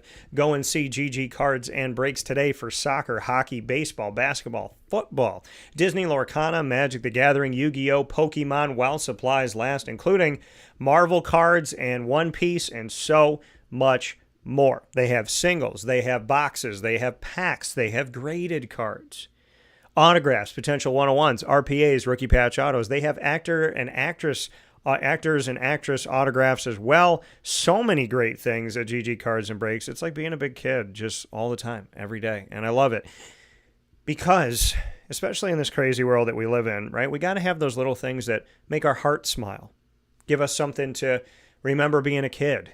So there's kids that go to GG Cards and Breaks, and there's grown people that go to GG Cards and Breaks and get to be kids, to be around the characters they love, the teams they love, the players they love. My studio is filled with cards. And so many of the ones that I have on display are connected to GG Cards and Breaks, my time there, the people that I've met there. There's something special about the environment that Josh and Anthony and the team create. I respect it, I appreciate it, and it goes far beyond simply being a business. GG Cards and Breaks is not just a place to go and look at cards. It's a place to call a home away from home. It's a place to have fun, to relax, a place to be yourself, and a place to, like I said, have that kid spirit live on forever. Make sure you head off to GG Cards and Breaks today and let them know that Wake Up Call sent you their way. Or you can say DT sent me. With that being said, here on Wake Up Call with Dan Tortora inside the Great Lakes Honda City Studios, I want to thank you for being with us on YouTube.com and Facebook.com, both /WakeUpCallDT, and on WakeUpCallDT.podbean.com, Monday through Friday from 9 a.m. to 11 a.m. Eastern Time. And, of course, once we go live, we hop into the archive, and we'll be adding Papa Joe and Dave from today to Amazon Music, Audible, iHeartRadio, iTunes and Apple Podcasts, Player FM, Podbean, Podchaser.com, Podvine, Spotify, TuneIn, and YouTube. All you got to do is search Wake Up Call with Dan Tortora, or one word, Wake Up Call DT. Make sure to like, make sure to follow, and connect with us so that you'll never miss a show again from Wake Up Call. A big time thanks to Brooklyn Pickle down in Southern Pines, North Carolina. 1788 Old Morganton Road in Southern Pines is right down the road from Pinehurst Golf Course, less than 10 minutes from this golf course that has been utilized by the PGA Tour. Brooklyn Pickle in Southern Pines giving you awesome sandwiches, salads, and soups. All of us up here in New York know that the Brooklyn Pickle is the place to go to get a sandwich packed with awesome flavor and plenty of food. A half is a whole is two sandwiches, and you can experience it by going to Brooklyn Pickle, Southern Pines in North Carolina today. And of course, we appreciate them for all we get to do with In a New York Minute, inspirational words for you every week.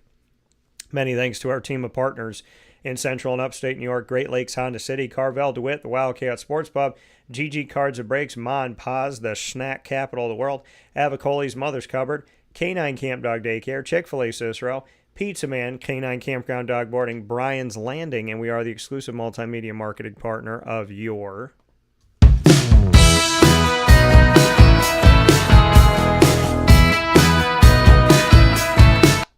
Lemoyne College Dolphins. It's Fins Up every single month on Wake Up Call. The Dolphins join us here on Wake Up Call with Dan Tortora, bringing you student athletes, coaches, administration, future Dolphins, and alumni Wednesdays at 9 a.m. Eastern Time during Dolphin Time. You can find all of our content with the Dolphins by going to youtube.com/WakeUpCallDT. Click subscribe, hit the notification bell, and find our Lemoyne playlist. The Dolphins are also on WakeUpCallDT.com's homepage and underneath the exclusive partners tab. For more information, go to LemoyneDolphins.com and Fins Up.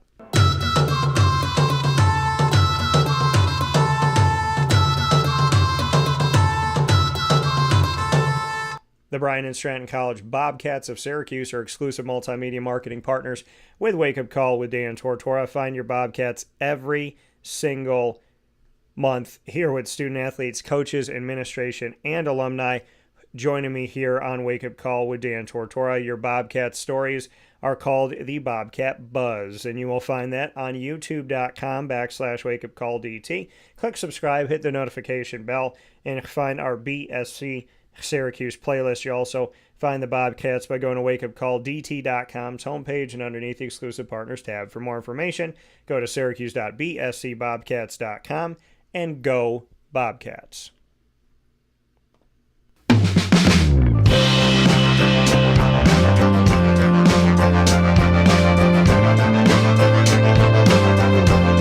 The Binghamton University Bearcats are exclusive multimedia marketing partners with Wake Up Call with Dan Tortora. Find your Bearcats every single Tuesday at 10 a.m. Eastern Time during Bearcat Time here on Wake Up Call with student athletes, coaches, and administration, as well as alumni joining us throughout the year. We appreciate everything we get to do with Binghamton, and you can see it all by going to youtube.com/WakeUpCallDT. Click subscribe, hit the notification bell, and find our Binghamton playlist. You will also see the Bearcats on WakeUpCallDT.com's homepage and underneath the exclusive partners tab. For more information, go to BinghamtonBearcats.com and go Bearcats. With that being said, here inside the Great Lakes Honda City Studios, I want to thank Papa Joe for being a part of the show, as always, every Thursday. And a big time thanks to Dave Paziak, our longtime basketball mind, speaking on the NBA moves and the NBA draft. Of course, you can be with us all the time on Facebook at Wake Up Call DT, X, where our polls are being voted on right now. Do not miss a second. Make sure to vote at Call DT. That's CALLDT, and follow us while you're there on X, voting in our polls about the Celtics. Will they make the playoffs this upcoming season despite their departures? Will the Pacers make the playoffs despite the departure of Miles Turner? And is it time to move on from LeBron James for the Lakers and go full Luka Doncic? You can vote in all those polls on X right now at CallDT. And of course, we're on Instagram at wakeupcall_DT. For now, from the Great Lakes Honda City Studios, I tell you to have a wonderful day as always, and you know it, and say it with me. God bless, no stress, do your best. We'll talk soon. Stay safe.